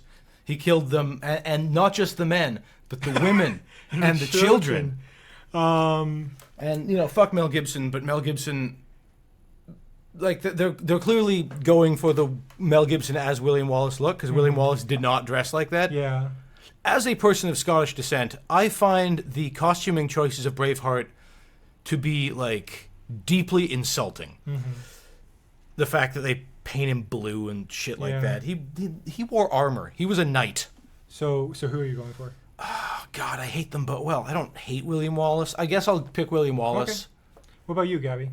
Again, can't say I know too much about them. I honestly default to you two on this one. Well, William Wallace failed at his independence revolution thing. Ultimately, he didn't want independence. Okay. There was no such thing as independence. William Wallace was a warlord. He was a product of his time. He wasn't a slave-owning hypocrite. Okay. I'm going to go with Danny because everything I know about George Washington is bad. Yeah. Wallace was just some guy. Yeah, he was just He some had a guy. sword. He fought pretty well. Yeah. It didn't work out. Like William, like Washington, like cut down that cherry tree. That was like the worst thing he ever did. I cannot tell a lie. So I like big butts. Okay, so next one. This is okay. So there's actually 4 people represent here, but that's Leonardo DiCaprio. So it's Leonardo da Vinci, Leonardo da Vinci, Raphael, Sanzio, Michelangelo, Buonarroti, and what's his name? Donatello versus the Ninja Turtles. Donatello di Niccolo di Bettobardi. Who would we go for here? The Ninja Turtles are the actual Renaissance artists. Well, what did the Renaissance artists believe in? It was Renaissance at the time. I think was humanism. Yeah, Humanism? it was also like fairly peaceful during that time, because this is prior to Gutenberg actually. This is prior to Gutenberg actually being able to print. Right. Are they that early? Yes. Because Gutenberg sets up his press in like 1455. Was it 1455? Yeah. So some of these guys are not all contemporary. I know, but the thing is that basically, the reason why I bring up Gutenberg is that the Renaissance is kind of like the peaceful time, and then you go into, I believe it's neoclassicism is after that, because neoclassicism, I believe you can take this out if I'm wrong, is that it was You're talking about like the Reformation? Yes, because it's basically talking about it was the battle between like Catholicism as it was at that time, and Protestantism could not have existed, or at least it could not have grown without the printing press. Exactly. But also, the Renaissance itself is made possible by the fact that Europe, and Italy in particular, are no longer at war with the Islamic powers. A lot of trade is coming in, Ottoman trade is coming in through Venice, and with that trade comes old ancient Greek texts that are being rediscovered, because the Muslims never threw that shit out the way we did, and it's a moment when ideas are really starting to proliferate. It's I won't call it secular, but it is humanism. And the Ninja Turtles beat up robots and bad guys. Their dad is a rat. Yeah. Their dad is a rat. Mutant Mayhem was so good. They're not racist. They're pro-diversity. Yep. Yep. Okay, I don't know how to go from here. You guys clearly know, so I'll let you two make a decision. The one thing that these two groups of people have in common, pizza. I don't know if pizza existed yet in Italy, but sure. The Ninja Turtles are definitely tough on crime, but in a way that is effective and deals with the root causes, I hope. Depends on the version. They'll definitely go. You want to talk about underground? Yeah. On the other hand, they have been known to fraternize with Vanilla Ice. Oh, God. That was my favorite movie for a while when I was a kid. And I still think David Warner's good in it, but he's good in anything. The thing is, though, is it bad I'm leaning towards Ninja Turtles? over like, incredible art that has come out of the Renaissance. However, I don't know. Ninja Turtles, man. Yeah, the Ninja Turtles, like, they're with it. Yeah, they're with it. They'll bring the youth vote. Leonardo has leadership skills. Let's get that out. Leonardo leads, and Donatello does machines. Yeah, they have someone for every Donatello. Raphael is cool but rude. Michelangelo is a party dude. Okay, you've convinced me. Okay, let's go Ninja Turtles. Yeah, I can even see the cabinet positions for Leonardo's president. I just hope it isn't the horrible coming out of their shells tour Ninja Turtles. Okay, this next one is a weird three-way one. So we have the Ghostbusters, all of them represented by whoever. Is that Dan Ray Aykroyd? Stantz. I forget Oh, it's which Ray one. Stantz. It's the Dan Aykroyd character. The Mythbusters represented by whatever the guy's name is. Oh. Jamie Heineman? Yeah. And the Stay Puft Marshmallow Man, who is a third party. Oh. Bold. So Ghostbusters, Mythbusters, Stay Puft Marshmallow Man. I don't know much about Mythbusters. I know that Ghostbusters as a movie has some fairly conservative subtext to a lot of it. It's anti-EPA. Anti-EPA. I think I'm going Mythbusters. Yeah, I think just so. on that. You haven't worked in the private sector like I have before, Peter. They expect results out there. Exactly. Yeah, because at least they're trying. They believe in science. They believe in the scientific method. They're trying things out. Yeah. So you know what? We need more of that in American government. So I'm going to go for Mythbusters. I agree. What about Stay Puft Marshmallow Man though? He's possessed by an actual demon. Correct. Okay. Now he convinced On me. the other hand, he does support at least taxing the churches, ideally stepping on them. Okay, Bonnie and Clyde versus Romeo and Juliet. I just thought of something with the Stay Puft Marshmallow. What? Is that if you blow him up though, would that solve some hunger issue? That's true. Yeah, but you can't blow him up as long as you can't blow him up unless official. you're an assassin or something. Unless you're Lee Harvey Oswald. You can blow him up if he's not the elected official. The only thing is it wouldn't necessarily. So you wouldn't vote for him. Also wouldn't be healthy. It would just be you'd be living off of a marshmallow. And Anyways. America's diet is bad enough already. Bonnie and Clyde versus Romeo and Juliet. Did Bonnie and Clyde really they robbed banks? But did they really share with the poor, or is that something that got made up later? Pretty sure it's something that got made up. But also, I think they have more. I would trust them to lead. Well, they're more than older. Romeo and Juliet are dumb teens. Yeah. Yeah. R.I.P. Olivia Hussey, by the way. Yes. I think I'm going to go for Bonnie and Clyde. Bonnie and Clyde. Yeah. Okay. Why not? Yeah. Okay. I don't have strong opinions on this one. Yeah, because I feel like Romeo and Juliet in office, there's some misunderstanding. They die. They'll just make some very rash decisions without even considering the facts. They'll spend all the cabinet meetings making out. Wait, where did I put? There it is. Also, they wouldn't be able to really handle handle pressure. No, handle bipartisan. Yeah, that's true. It's like Well, they do their best to handle it because they're they represent bipartisanship. One's Republican, one's a Democrat. Rash decision making. We That's don't true. need that. Yeah, that's true. Whereas Bonnie and Clyde, I feel like they've just always been. Well, no, I think Bonnie cheated on her husband with Clyde. Again, that's a moot point in terms of presidency at this point. Yeah. Speaking of adultery, here's Zeus versus and Thor, both of whom cheat on their wives a lot. However, Thor only cheats consensually. So I'm gonna vote for him. Yeah, me too. Yeah, I'm gonna go for Thor. Plus, he's got the hammer. Yeah. Yeah. Go back to Olympus, you creep.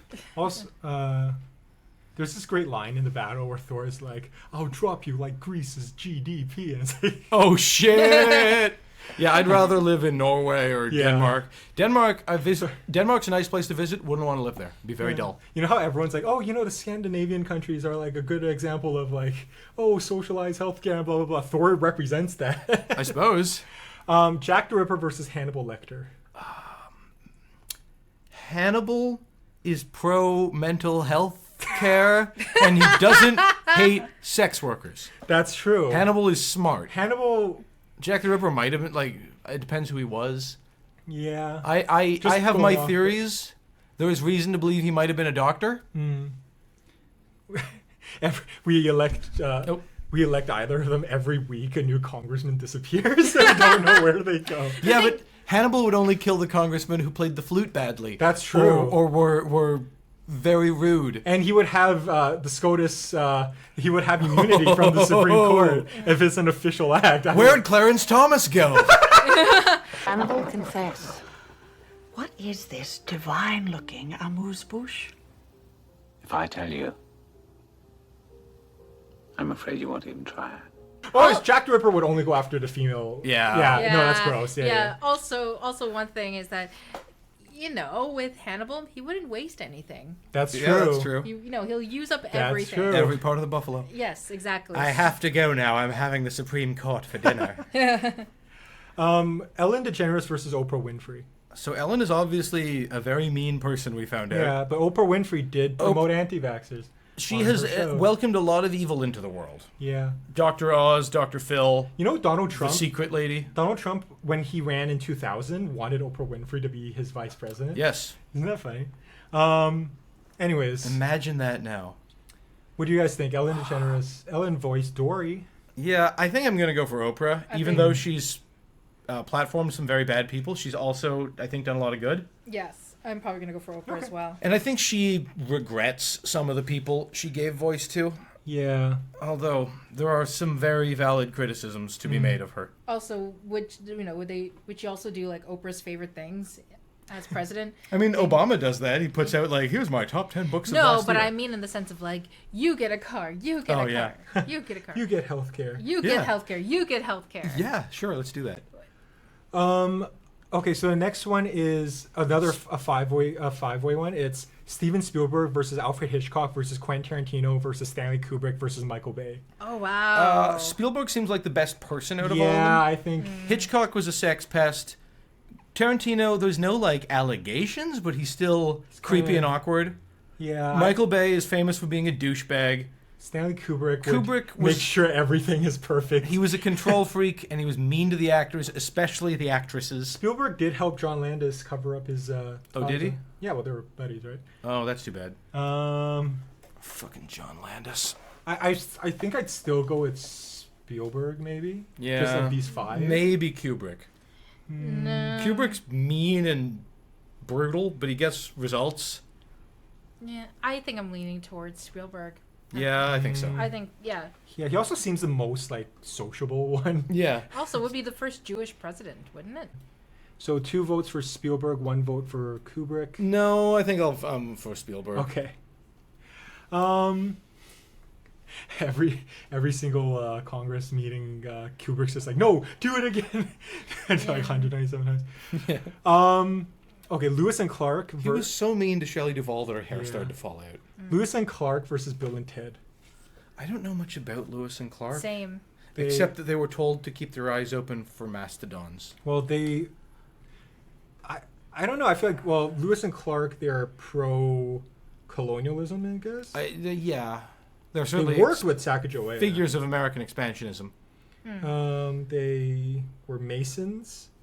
All right, a lot of people were back then. You kind of had to be to get anywhere. Bill and Ted, they're chill. Excellent. They're excellent. Yeah, I've never seen any of the Bill and Ted movies. I should fix that. I think in one of them, there's a parody of Ingmar Bergman's Death, and they play Twister with him. Yes. And they teach Death to chill out. I've seen the Lindsay Ellis video where she talks about portrayals of death. Because of that cosmic power, I'm voting for Bill and Ted. That's all right. Yeah, okay, let's go for Bill and Ted. Also, Keanu. They're gonna. Yeah, Keanu seems like and what's the other guy's name? Winter. Alex Winter. Alex Winter seems like a good dude too. Yeah. Also, can I just say that what's really hilarious is that, isn't it Waiting for Godot on Broadway is going to be starring Keanu Reeves and Alex Winter? Brilliant. So yes. Because they just did the Rosencrantz and Guildenstern with Marion Pippin, whoever they are. Yeah, Billy Boyd and Dominic Monaghan. Which was excellent. Yeah. We got to see it. It was very, very good. Yeah, I also saw it.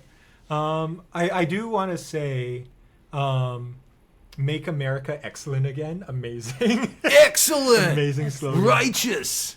Okay. Harry Houdini versus David Copperfield. David Copperfield. The literary character? No, the magician. The Dev Patel film? No. Apparently friends with Epstein too. Oh.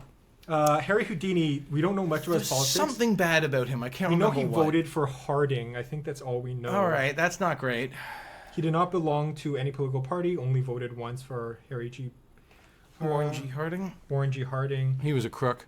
He served in World War I guess? Harding was all in on the yellow peril stuff. Yeah, but I'm leaning towards Houdini because he served and also he wasn't on Epstein's Island, but that's a point for him. Yeah. All right. I'm probably going to go for Houdini. Sure, Houdini. He's probably just going to be a generic, mildly, maybe not mildly, but conservative guy. I have made the national debt disappear.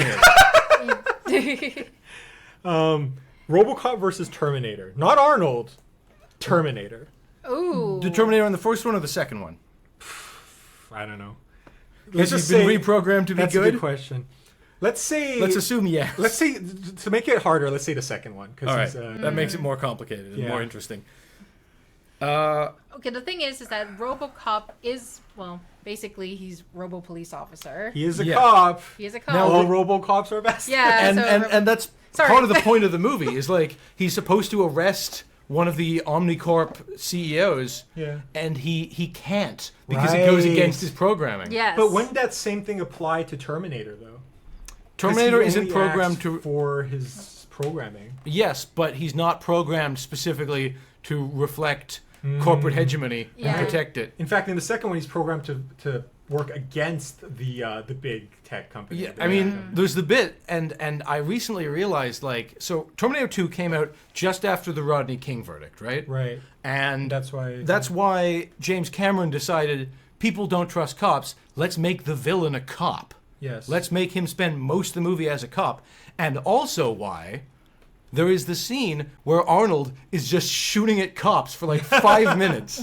Okay, I'm going. How many police are out there? All of them, I think. Yeah. And it's specific. They make a point that he didn't kill any of them because John told him not to. Yeah. But he shoots a bunch of them in the knees, and they're hurt. So I say Terminator. I'm probably gonna go with Terminator as well. Oh my goodness. Because I think RoboCop might be a better movie, but he is I like specifically RoboCop. set up as a character who has limited use because he's able to an extent get around the programming, but not entirely. It's a deliberately unsatisfying ending. Well, that's it's the about the thing. limits of policing. Well, that's the thing, right? So, yeah, at this point, it's like I feel like if the police get and law enforcement get even more money, they would love to make a RoboCop. Oh yeah, they would. They would absolutely love to make a RoboCop. R.I.P. Miguel Ferrer. So the next one is another. So they're representing multiple things. So it's Western philosophers represented by Socrates, Nietzsche, and Voltaire, versus Eastern philosophers represented by Sun Tzu, Lao Tzu, and Confucius. I don't know much about the Eastern guys, I'll admit. Voltaire and Nietzsche would not get along. Yeah, they don't get along in the thing. So actually, can you just kind of go? I know a little bit about Nietzsche, but Voltaire's a hypocrite, though. Okay, but what did Voltaire? What was Voltaire's biggest philosophy? Voltaire was into free thinking. He was. He famously said, "I may not agree with what you have to say, but I will fight for your right to say it." However, he fought to censor the opinions of people he didn't like. He believes in reason, believes social progress could be achieved through reason, and that no authority should be immune to challenge by reason. Nietzsche's philosophy was used by the Nazis. Now, Nietzsche, to his credit, went out of his way to distance himself from anti-Semitism, famously saying that all anti-Semites should be shot. So, I'm not going to hold the Nazi thing against him too much. Confucius promotes ancestor worship. So, like tradition, you know what I mean? Yeah. Lao Tzu beliefs. He's the one, like, I sat next to the mountain mountain outlasted me or whatever. Yeah, believes in deep connective empathy, peace and harmony. Can't say fairer than that. Socrates. And Sun Tzu is about, like, military strategy. Yeah, Sun Tzu believes no one does wrong voluntarily. Evil is a result of ignorance. I'm not sure I agree with that. Yeah. I'm leaning towards Western philosophers right now, just because I'm not really pro-traditional. You know what I mean? And the Western guys, Socrates is big into, well, sort of into tradition, but then the traditionalists poisoned him to death. So Nietzsche wanted to get away from what was tradition at the time and get to what he thought was an earlier tradition. Nietzsche is kind of like amoralism, which I'm not big on. Yeah. Voltaire, I like a lot of his ideas. I don't think he lived up to them very well. So yeah, okay. Yeah, I'm just thinking more in terms of like how could these be used practically in terms true. of Ancestor worship. Yeah, like so you know people can believe what they want to believe, but I think, with, like you said, with Voltaire, is that Voltaire, believed in freedom, in freedom of speech. Did he though? He said he did. He liked the idea. He said he did. But the thing is that, okay, let's say in government, do you think he would, for example, like what I'm saying is like Trump basically wants to silence a lot of, he could be like Elon Musk. Like, yeah, he I wants want free speech. And he says one thing and then exactly. But the thing is, would the others maybe kind of supersede him in terms of like allowing that? I don't know why I'm thinking more in terms of this issue, but the Eastern philosophers would put a lot of funding towards preserving parks and monuments. That's true. Also, Sun Tzu, we forgot to talk about, was military strategy and believed the greatest victories were won without fighting. Okay, you've actually kind of swayed me. Oh, that's like Bruce Lee, The Art of Fighting Without Fighting. Yeah, I'm going Eastern philosophy. All right, let's do that. All right. Because I think also having a Sun Tzu on board would be pretty good, I think. Okay. Sun Tzu can be the head of the Pentagon, man. Yeah. Shaka Zulu versus Julius Caesar. Neither of them were not imperialists. Yeah. Can't say I know a lot about Shaka Zulu. So the Zulus come out of West Africa and they move into the southeast. They build up a pretty big empire. They are no worse than the Romans, I want to stress, but they are not nice to be conquered by. They do some very cruel shit. So do the Romans, of course. Yeah. Well, in this case, I'm going to go Julius Caesar just because I know more about him, I feel like. Yeah. And I know he had the thing where he was kidnapped by pirates and he was offended that they didn't ransom him for enough. I'm going to go Julius Caesar. I'm going to default to both of you on this. Tricky one. Yeah, I don't know as much about. I mean, Julius Caesar.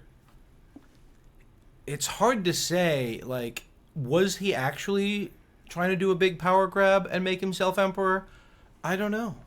Maybe not. But I don't know much about Shaka Zulu, and I know that he would absolutely just make himself. He was emperor, and he would see no problem with that. Sure. So, all right, Julius. Cool. Speed things up. And I want to stress that even though Shaka Zulu is an African and his empire is within Africa, it is still he is still coming into other people's land and conquering it. Stanley versus Jim Henson versus Walt Disney. Ooh, Henson. Interesting. Henson. Walt Disney's a union buster. There's a lot of Walt Disney. There's a lot of like myths making him out to be a worse guy than he was, but he was really anti-union. Yeah. He had a kind of dictatorial mindset, wanted control. He was a control freak. Epcot was supposed to be... was not supposed to be a theme park. It was... Yeah, he basically wanted... He has vision, though. Yeah. Jim Henson created a show about how... Jim Henson also a control freak. He treated his cast members as puppets. Jim Henson created a show about how inner cities are places of great community and people can live fulfilling lives there, and you don't need to be afraid of your neighbor. And Stan Lee, I think, was also anti-union. And also, I just don't really care about Marvel Comics as much as I care about the Muppets. Also, I think he took credit for a lot of he did. Kirby stuff. Okay, I'm going Jim Henson. I would say between the three, I'm probably going to go with Jim Henson as well, even though he's a really, he was a real pain in the butt, so to speak. But, Hello, Kermit the Frog here. Yeah. But, maybe he want us to go back to the gold standard, because it ain't easy being green. Okay, that's it. Deadpool versus Boba Fett. Boba Fett. Why? Because Deadpool's fucking annoying. But Boba Fett doesn't do anything, and he fails at the one thing he's supposed to do. I'm voting Deadpool. In Book of Boba Fett, he gets some stuff done. He hangs out with the Sand People and is the first person to actually see the Sand People as, like, beings with a culture. Okay. And he gets to know them. But Deadpool isn't, like, racist or anything. Like, he's not, like... And he's apparently pansexual. So it's not like, he's so annoying. In the battle of who's more like progressive, it's not like Boba Fett and mutants. What do you think? The only thing is though is that Deadpool, for all of that, would he be taken seriously Like, No, Woody, that's true. And he'd constantly be like breaking the fourth wall in the middle of conversation, just talking to someone who isn't there. Yeah, that's a good Yeah, point. but so I think Boba Fett is probably going to be taking a bit more seriously in terms of being like president, whereas Deadpool, I'm just afraid that every speech is just going to be filled with so many pop culture references that everyone's just like, come on, man. seriously. Okay. Also, Boba Fett has a particular talent, as we see in the show, for turning enemies into friends. Yes. They send that Wookiee dude to kill him, and he's like, hey, how would you like a job? And Boba Fett is a Morrison, so. George R. Oh, by the way, I met that actor once at a convention. Cool. George R. R. Martin versus J.R. Tolkien. If Tolkien wins, he's like... Every law that passes is written in Elvish. If George R. R. Martin wins, no laws will pass because he won't write it. Tolkien is fairly conservative in the small C way. Yeah.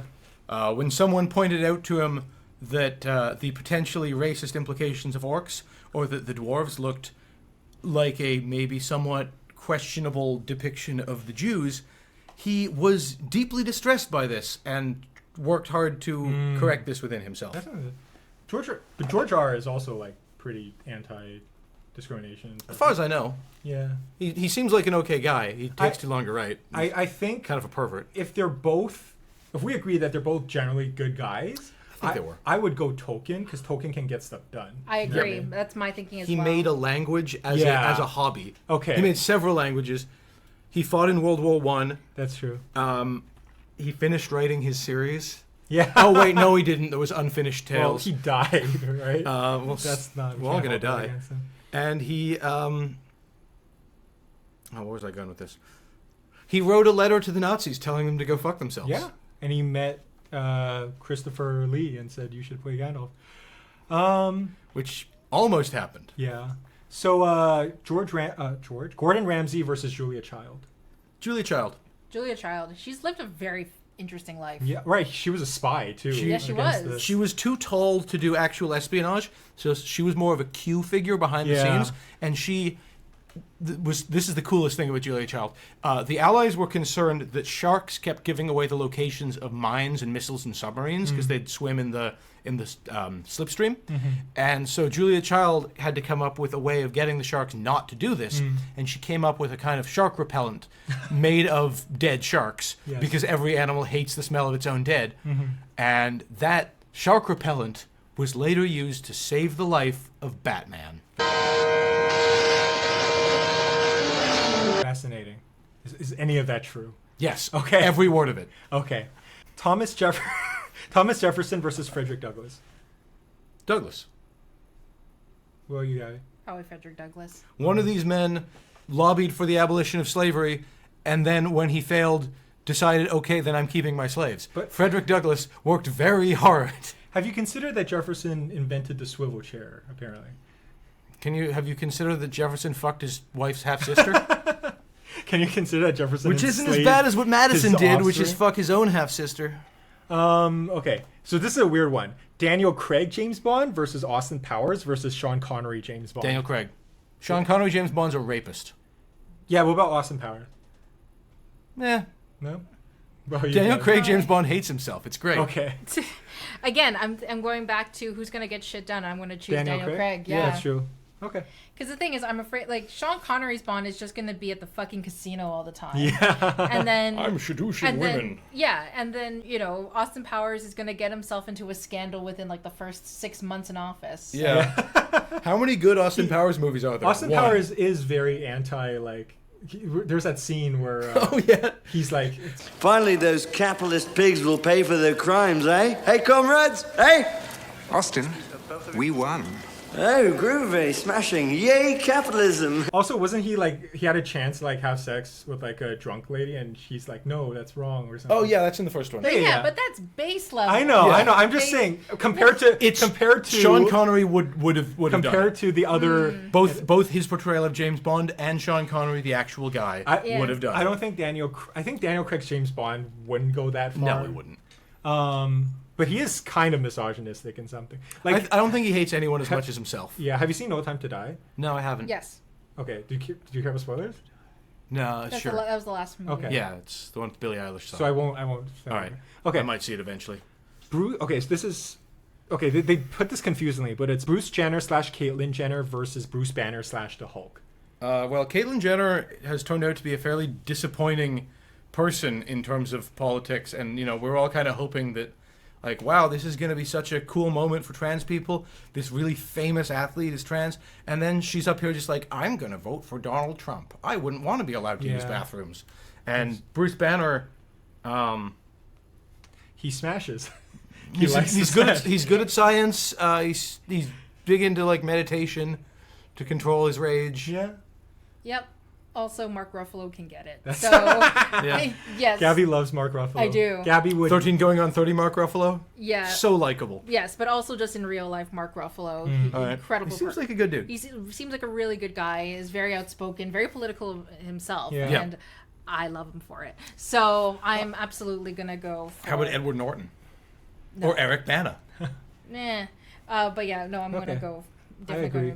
I will say this, though. It's disappointing that Caitlyn Jenner is a Republican, but I would prefer a world in which trans people can be both Republican or Democrat, and the whole trans issue just isn't politicized, and everyone accepts them. Yeah, but we don't live in that world. We're not in that. We're not in that kind of world yet. Yeah. Maybe someday. So this is another weird one. So it's Ivan the Terrible versus Alexander the Great, Frederick the Great, and Catherine the Great. So the three greats versus Ivan the Terrible. Again, I don't know. Is it 3-on-1 or is it all 3-on-1? Oh, Ivan the Terrible was pretty terrible. Alexander the Great was a good general, not much else. I don't know as much about Frederick the Great. He's the Holy Roman Emperor, right? I don't know. I think it was implied. There's some speculation that he was gay. Okay. That's all I know. Catherine the Great, according to... Former King of Prussia. Prussia, okay. According to... There's a lot of slander about Catherine the Great dying while trying to have sex with a horse. That seems unlikely to me. Yeah. I think that was made up by her enemies later. Just a thought. I would go with the Greats. Yeah. Over the Terrible. I guess so. Ivan the Terrible was terrible. He was bad. What about you? Gabby, do you prefer the Greats or the Terrible? I'm going to default to Danny here. I'm going to say the Greats. I don't want to vote for Alexander the Great, though. He tore down one of my favorite empires. Okay, another hard one. Hillary Clinton versus Donald Trump. Oh, but our emails. Okay, let's not even. No, we don't even. Let's not waste time. This video is going to be long enough. Yeah, Ash Ketchum versus Charles Darwin. Because different ideas about evolution. Yes. Well, Darwin married his cousin, which was a mistake. They had a lot of very sickly children. Mm-hmm. Which is weird for a scientist. I know, right? He should have known better. Ash Ketchum, a literal 10-year-old. Yeah. Took him a long time to... he would divert all texts. He's a very bad Pokemon trainer. Like, in the show, he failed at everything. Yeah. I'm going to say Darwin. Yeah, I'm going to say Darwin. I'm probably going to say Darwin. He's obviously smarter. I'm going to reluctantly vote for Darwin. And Darwin, in terms of, like, race stuff for his time, was pretty good. Okay. Yeah, the other thing, too, Ash Ketchum, again, his 10. He can't even run for president. But we're assuming he could. But even if he could, no one would vote for him because he's 36-year-old Ash Ketchum. If he aged in real time. Washed up 36-year-old Ash. Just became a Pokemon champion. What is it? Wonder Woman versus Stevie Wonder. Wonder Woman versus Stevie Wonder. Well, Wonder Woman's like a literal like princess and ambassador and gets involved in politics and stuff. Yeah. Like I'm sure Stevie Wonder's fine. I'm gonna say Stevie. You're gonna say Stevie Wonder as well. Okay. He's cool. Why? I don't know. Wonder Woman has done some. I've seen her. Some of the older comics, I've seen her do some pretty racist stuff. I'm not gonna lie, Gal Gadot has kind of ruined it for me. Yeah. Well, no, we're talking about the character. I know. All the people. Wonder Woman did some very racist World War II comics about the Japanese. Tony Hawk versus Wayne Gretzky. Wayne Gretzky, once again, is a Trump supporter. And and apparently, recently, Trump has said that he's been trying to push Gretzky to go for prime minister. I would not vote for Wayne Gretzky if he were prime minister. No, I wouldn't either. Tony Hawk seems all right. Tony Hawk is friends with Darby Allin. Okay, that's cool. Okay. That's cool. I don't know Darby Allin's politics. I don't know Tony Hawk's politics, but... Yeah. But Darby Allin I respect him. He's a good wrestler. He sells like nobody's business. Yeah. I don't even know if he's selling that. I think he might actually... He's just a literal ragdoll. Yeah, he just keeps getting wounded. Okay. Theodore Roosevelt versus Winston Churchill. Theodore Roosevelt is an imperialist. Oh, they both are. Yeah. They're both dirty imperialists. No, but I just feel like Theodore Roosevelt gets a pass more of the time. But yeah, no, they're both imperialists. Yeah. Theodore Roosevelt, I believe he has the reputation of being... Some people call him a badass. And yes. Yes, in terms of some of the things he's done. But his personality wasn't that okay. He's more like Gaston than he is like John McClane, for example. Because here's the thing about him: he hated being called Teddy. He was like, "No, call me Theodore." So because of that, when I learned that, I liked him a lot less. But anyway, Also, like Gaston, he loved to hunt. Yeah. But unlike Gaston, he was big into conservation. That's true. He set up a lot of big parks. That's true. I don't know how Churchill was on the environment. He was just wanting to oppress India or something. That's all he wanted. Ireland too. Yeah. I'm going Roosevelt. I might go Roosevelt. think so. I think, okay, if we're talking like in the perspective of if we were American voters, which we are not, but like learning about how he wanted to conserve and he wanted to save some parts of the American environment in terms of like national parks and things like that. That's really important because at this point I feel like all those national parks have a chance of being cut down. All those forests. He was also an excellent diplomat to the point that he won a Nobel Peace Prize. That's true. For peace talk. Was it Japan and Russia? Yeah, Japan and Russia. He hosted peace talks between them while inviting the leaders of both governments to go hunting with him. He was also, obviously anti-monopoly, pro-competition. Yes. Which I think is great. He was great. a trust buster.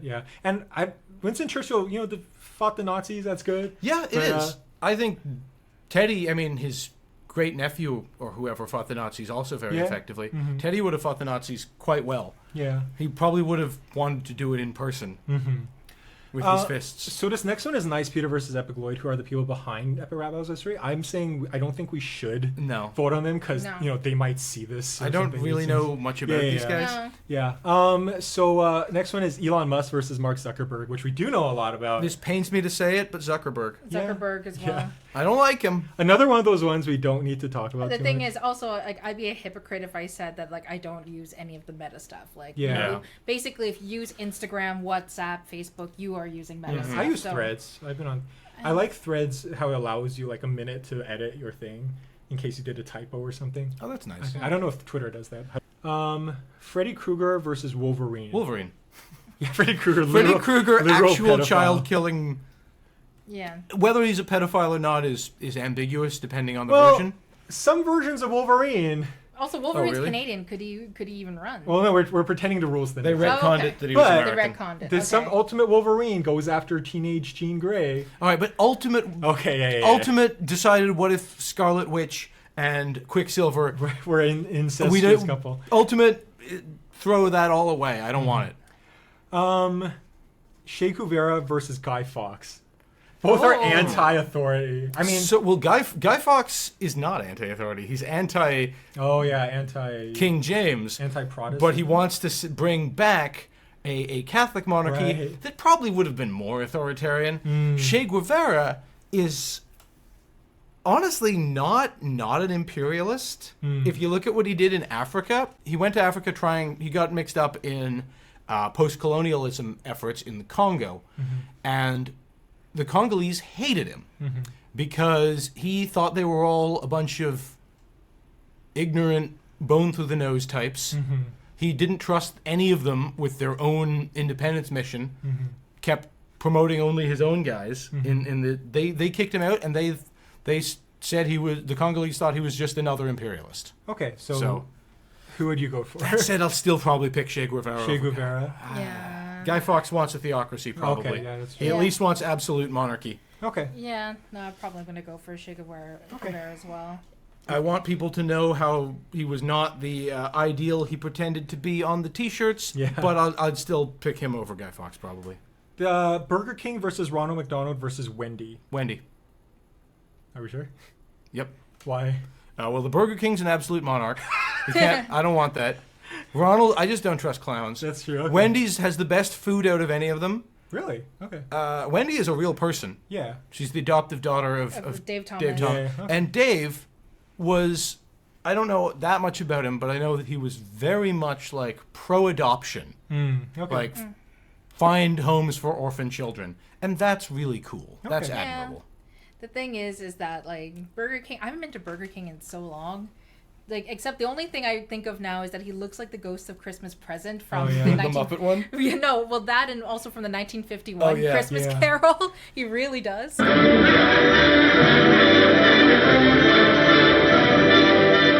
Also, Wendy's nuts go in your mouth. Okay.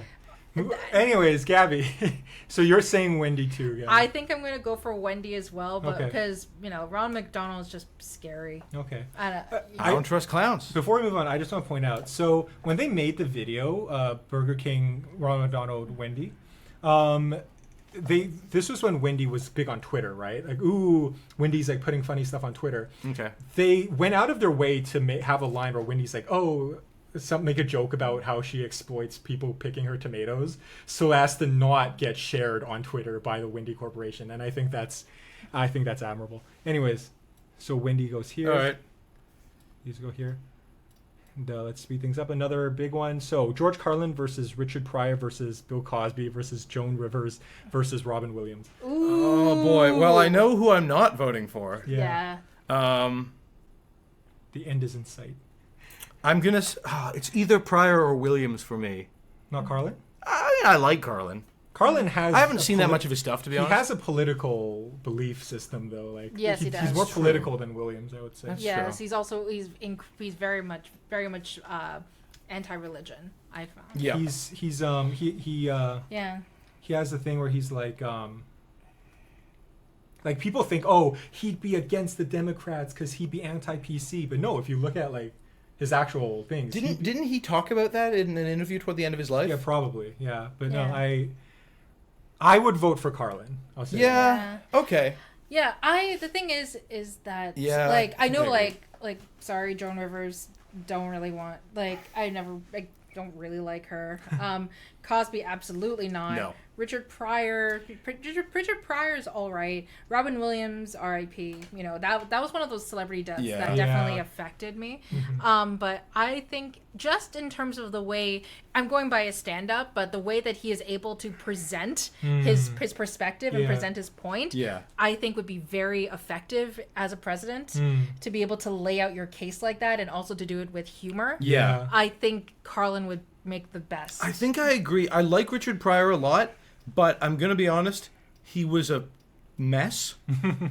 He set himself on fire one time because he had been doing too much cocaine. So, I don't think he'd make a good president. Okay. Next, Jacques Cousteau versus Steve Irwin, both environmentalists, obviously. Yeah. I think Steve Irwin. Wasn't Cousteau, there was something bad about him. I can't remember. Or maybe not. I think he had like Nazi relatives or something like that. All right, well, that's not his fault. Yeah. I think I'm going to go with Steve Irwin. I go Steve Irwin just because I know. Yeah, okay. Because you know what, though? Sure. Because he'll be hands-on. He'll be a hands-on president. He will hold his child in his hand while he's being hands-on. Yeah. That's a reference to one time we Oh, that. Yeah. Okay, Mother Teresa versus Sigmund Freud. Sigmund Freud. Really? Mother Teresa, I'm just ruining everyone's heroes today. Mother Teresa thought that pain was basically holy, and all the work she did with sick and wounded, dying people, she didn't actually try to ease their pain or help them in anything but a religious sense. From a purely secular standpoint, she didn't actually do anything. Okay. Maybe she helped them get into heaven. I don't know, because I don't know what whether there is a God. I don't know what this God likes if this person even exists. I don't think Mother Teresa actually was this humanitarian figure that people make her out to be. And then Freud? Because Freud, he was wrong about most things. Yeah, he was wrong about most things. He was the Jordan Peterson of his day. No. Not in terms of politics, just in terms of like being wrong. All of his theories are wrong. Well, he was on the right track about a lot of stuff. He got the details wrong, but psychotherapy is a valid field. He started it. They've thrown out almost all of the original details, but that's how it goes. Science. Yeah, I guess. Yeah. Okay, I guess you convince me. I'm probably gonna default, but yes, I've heard all that about because I can't say I can speak too much towards Sigmund Freud except for some of his theories. I don't know too much about him as a person. But better I'll take that over Mother Teresa. Yeah. So. But he might let his ego get the way of the job. Yeah. Okay, Vlad the Impaler versus Vlad Dracula. The fictional Dracula? Yeah. Him. Dracula. Yeah, I guess. He's just a charming vampire. Yeah. Yeah, I mean, he's a bad guy. They're both bad guys. But, yeah. The stuff that Vlad the Impaler did is more horrifying than any vampire movie I've seen. Well, you haven't seen Nosferatu yet. Not the new one. It's I'm seeing it it's later tonight. he doesn't do anything as bad as Vladimir Chaos. He bites people and spreads disease. Yeah. Which, presidents have done. The Joker versus Pennywise. Okay, so as we've established, the Joker kills Nazis. transphobes and Nazis. Pennywise is a loves homophobic bullying. Yeah. There's the scene at the beginning of part 2 when the two gay guys are hate crime to death, and Pennywise is like, I feed off of this. Okay. Like, you guys did a whole video on this, so I'm gonna go with this Joker. This is real, urban, college-educated Joker versus rural town, small town Pennywise. Yeah, because Pennywise... Gotham versus Derry. Pennywise represents hate. Yeah. And the neglect and cruelty of a small town. Joker is raw chaos, and that's not ideal, but I'll take it over that. Mm-hmm. Thanos versus Oppenheimer. Oppenheimer. Yeah. As we've established, we don't agree with Thanos. Yeah, in our way back. Yeah, because was that our first video? He decides to kill half instead of doubling the resources or whatever. Also, he's a terrible father. Now, Oppenheimer is also a terrible father, but not as terrible. Not as terrible. Did cheat on his wife. Yep. Trump versus Biden. Biden.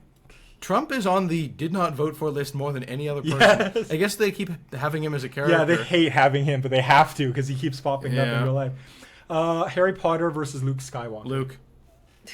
Yeah, Harry Potter becomes a cop. Yeah. Luke Skywalker is anti-authoritarian. Luke Skywalker becomes a hermit. Yeah. The best people to have power are people who don't want power. Yeah. That's part of what Don Quixote was about. Also, Luke Skywalker has the Force. Yeah. These next two people, I have no idea anything about them. Fuck J.K. Rowling. Ragnar Lodbrok versus Richard de Lionheart. Danny, Okay. You're gonna have to... I don't know anything. Now, I know a bit about these guys. So, Ragnar Lodbrok is a very important Viking king. Well, sort of king. Viking leader. Fucks around on the English coast for a while. His sons later become the leaders of the great heathen army. And The Darkness wrote a song about that.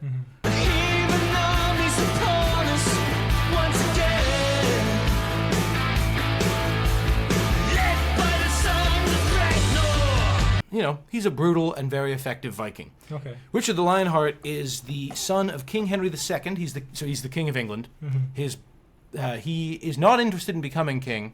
Well, he wants to be king. He doesn't want to actually stay home in England and rule. He never learns to speak English. He spends nearly all of his time off on crusade. And I cannot support someone who does crusader shit. And whenever he wasn't around, he would leave his idiot brother John in charge. When he died, without a kid, John becomes king, and John sucks and keeps exploiting sex out of the baronesses, and they eventually make him sign Magna Carta. Okay. But John learned to speak English. So who would you vote for, Dan? Lodbrok, I think. Lodbrok, okay. Okay. I'm going to default because I don't know anything. Yeah. Richard the Lionheart was a great general. He was not a good king. What's his name? Mansa Musa? Mansa Musa versus Jeff Bezos. Okay. Oh, Mansa Musa's interesting. Mansa Musa, he did own slaves. It was a very different context. Well, Jeff Bezos. I want to stress it was a different context from this kind of slavery they had going in America. Maybe it's just because he lived so long ago that all the bad things about him feel more harmless, but I'm inclined to say Mansa Musa. Yeah, the thing is, Mansa Musa was like he was a huge ruler in Africa, but where? Mali. In Mali, yes, it was. Yeah, he was interesting. So basically, one of the funniest stories I heard about Mansa Musa, is that he wanted to know what was on the other side of the ocean, and so he sent somebody, and then he sent a bunch of ships, and then only one person came back, and he said, it was terrible. Everyone died in floods and on the water, and he's like, go back. So he gets stuff done. Yeah. He also famously, he was a Muslim. And he made the Hajj, which is the pilgrimage to Mecca that you're supposed to make. And he traveled with such an enormous retinue, and he spent so much money that he bankrupted all of North Africa with just pure inflation. Isn't that bad? Yes. Yes. Oh, God. Am I going to have to vote for Jeff Bezos? Just from the stories I'm hearing. The thing is, okay, would it be hypocritical for us to not vote for Jeff Bezos because we do use Amazon? Yeah, I try to avoid using Amazon.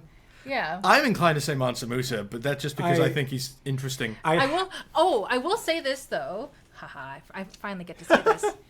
Yes, it's a big moment for me. Thank you. No, in Masa Musa, though, I believe in his kingdom, he also helped to establish certain libraries and educational institutions. Yeah, I think he did. Yes. Well, so I might actually lean towards Masa Musa because, basically he bankrupted all of North Africa. That wasn't his kingdom. Yes, but he, even in his time, he still had some quite progressive ideas in terms of education, and also maybe he'd be somebody who would be into space exploration, because if he's saying that I want to know what's on the other side of the ocean. Yeah, well, but have you considered that Jeff Bezos also sends books to people's houses? They don't even have to go to a place; he just sends it to them. But it's also that he charges them. Okay. And then how does he send it to people? Right? He sends it. He has labor that is not a majority of it is not unionized.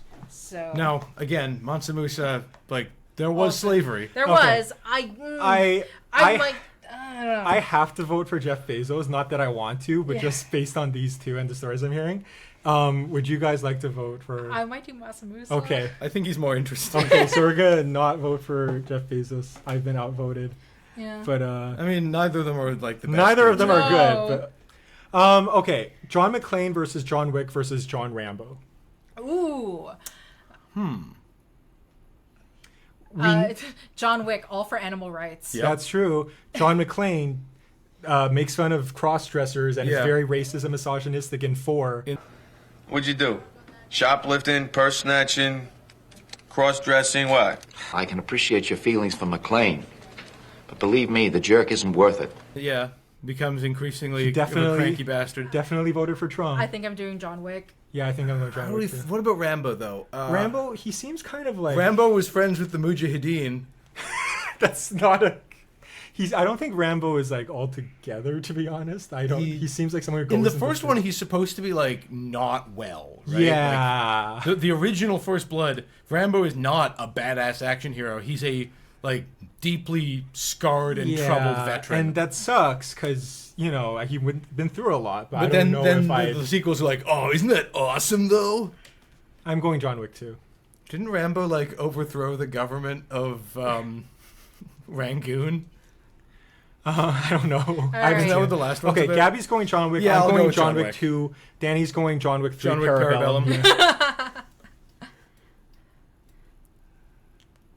And we're so close to being finished. Indiana Jones versus Lara Croft. Ooh. I'm going with Indiana Jones because I've never played any of the Tomb Raider games. I saw the first movie. It wasn't very good. Indiana Jones hates Nazis. Yeah. I'll give him that. Nazis. I hate these guys. He melts Nazis' faces off. No, that was God. Oh. God melted those Nazis. I'm watching the Lara Croft anime right now. And I also saw the most recent. Yeah, on Netflix. Is it good? It's okay.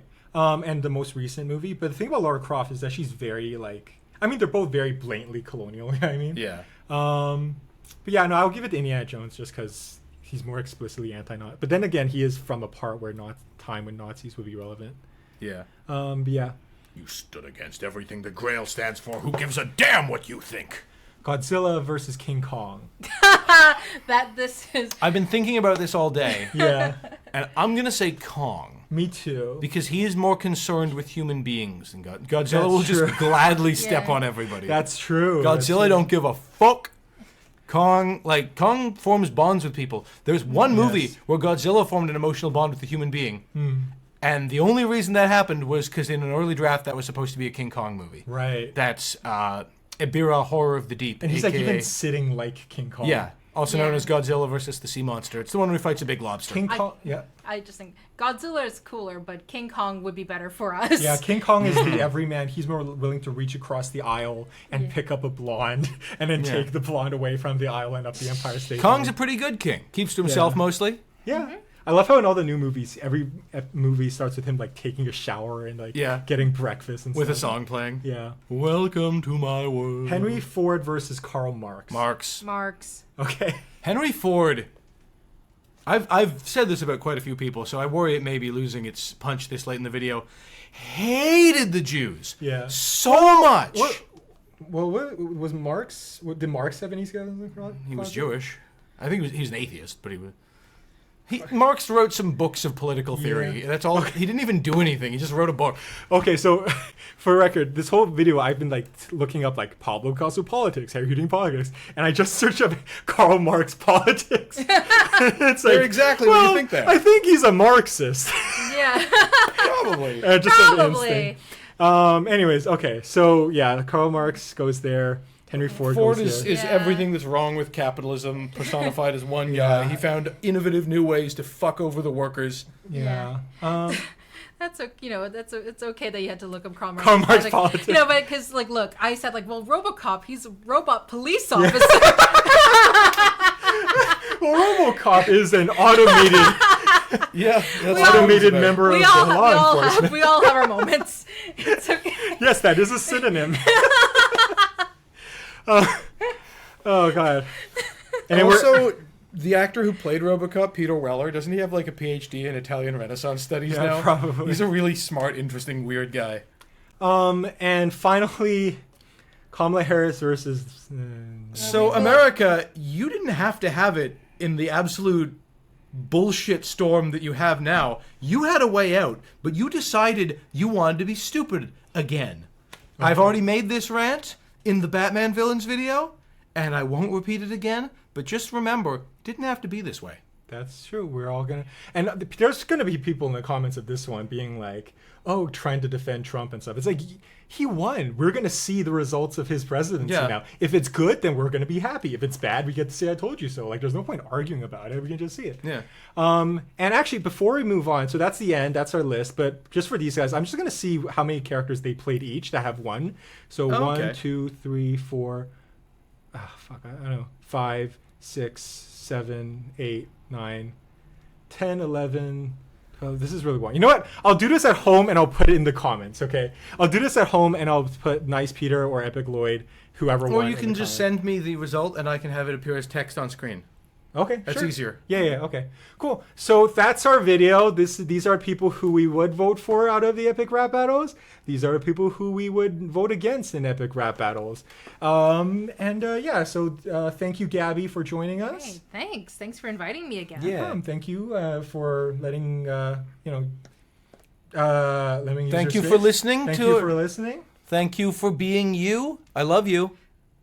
And like and subscribe.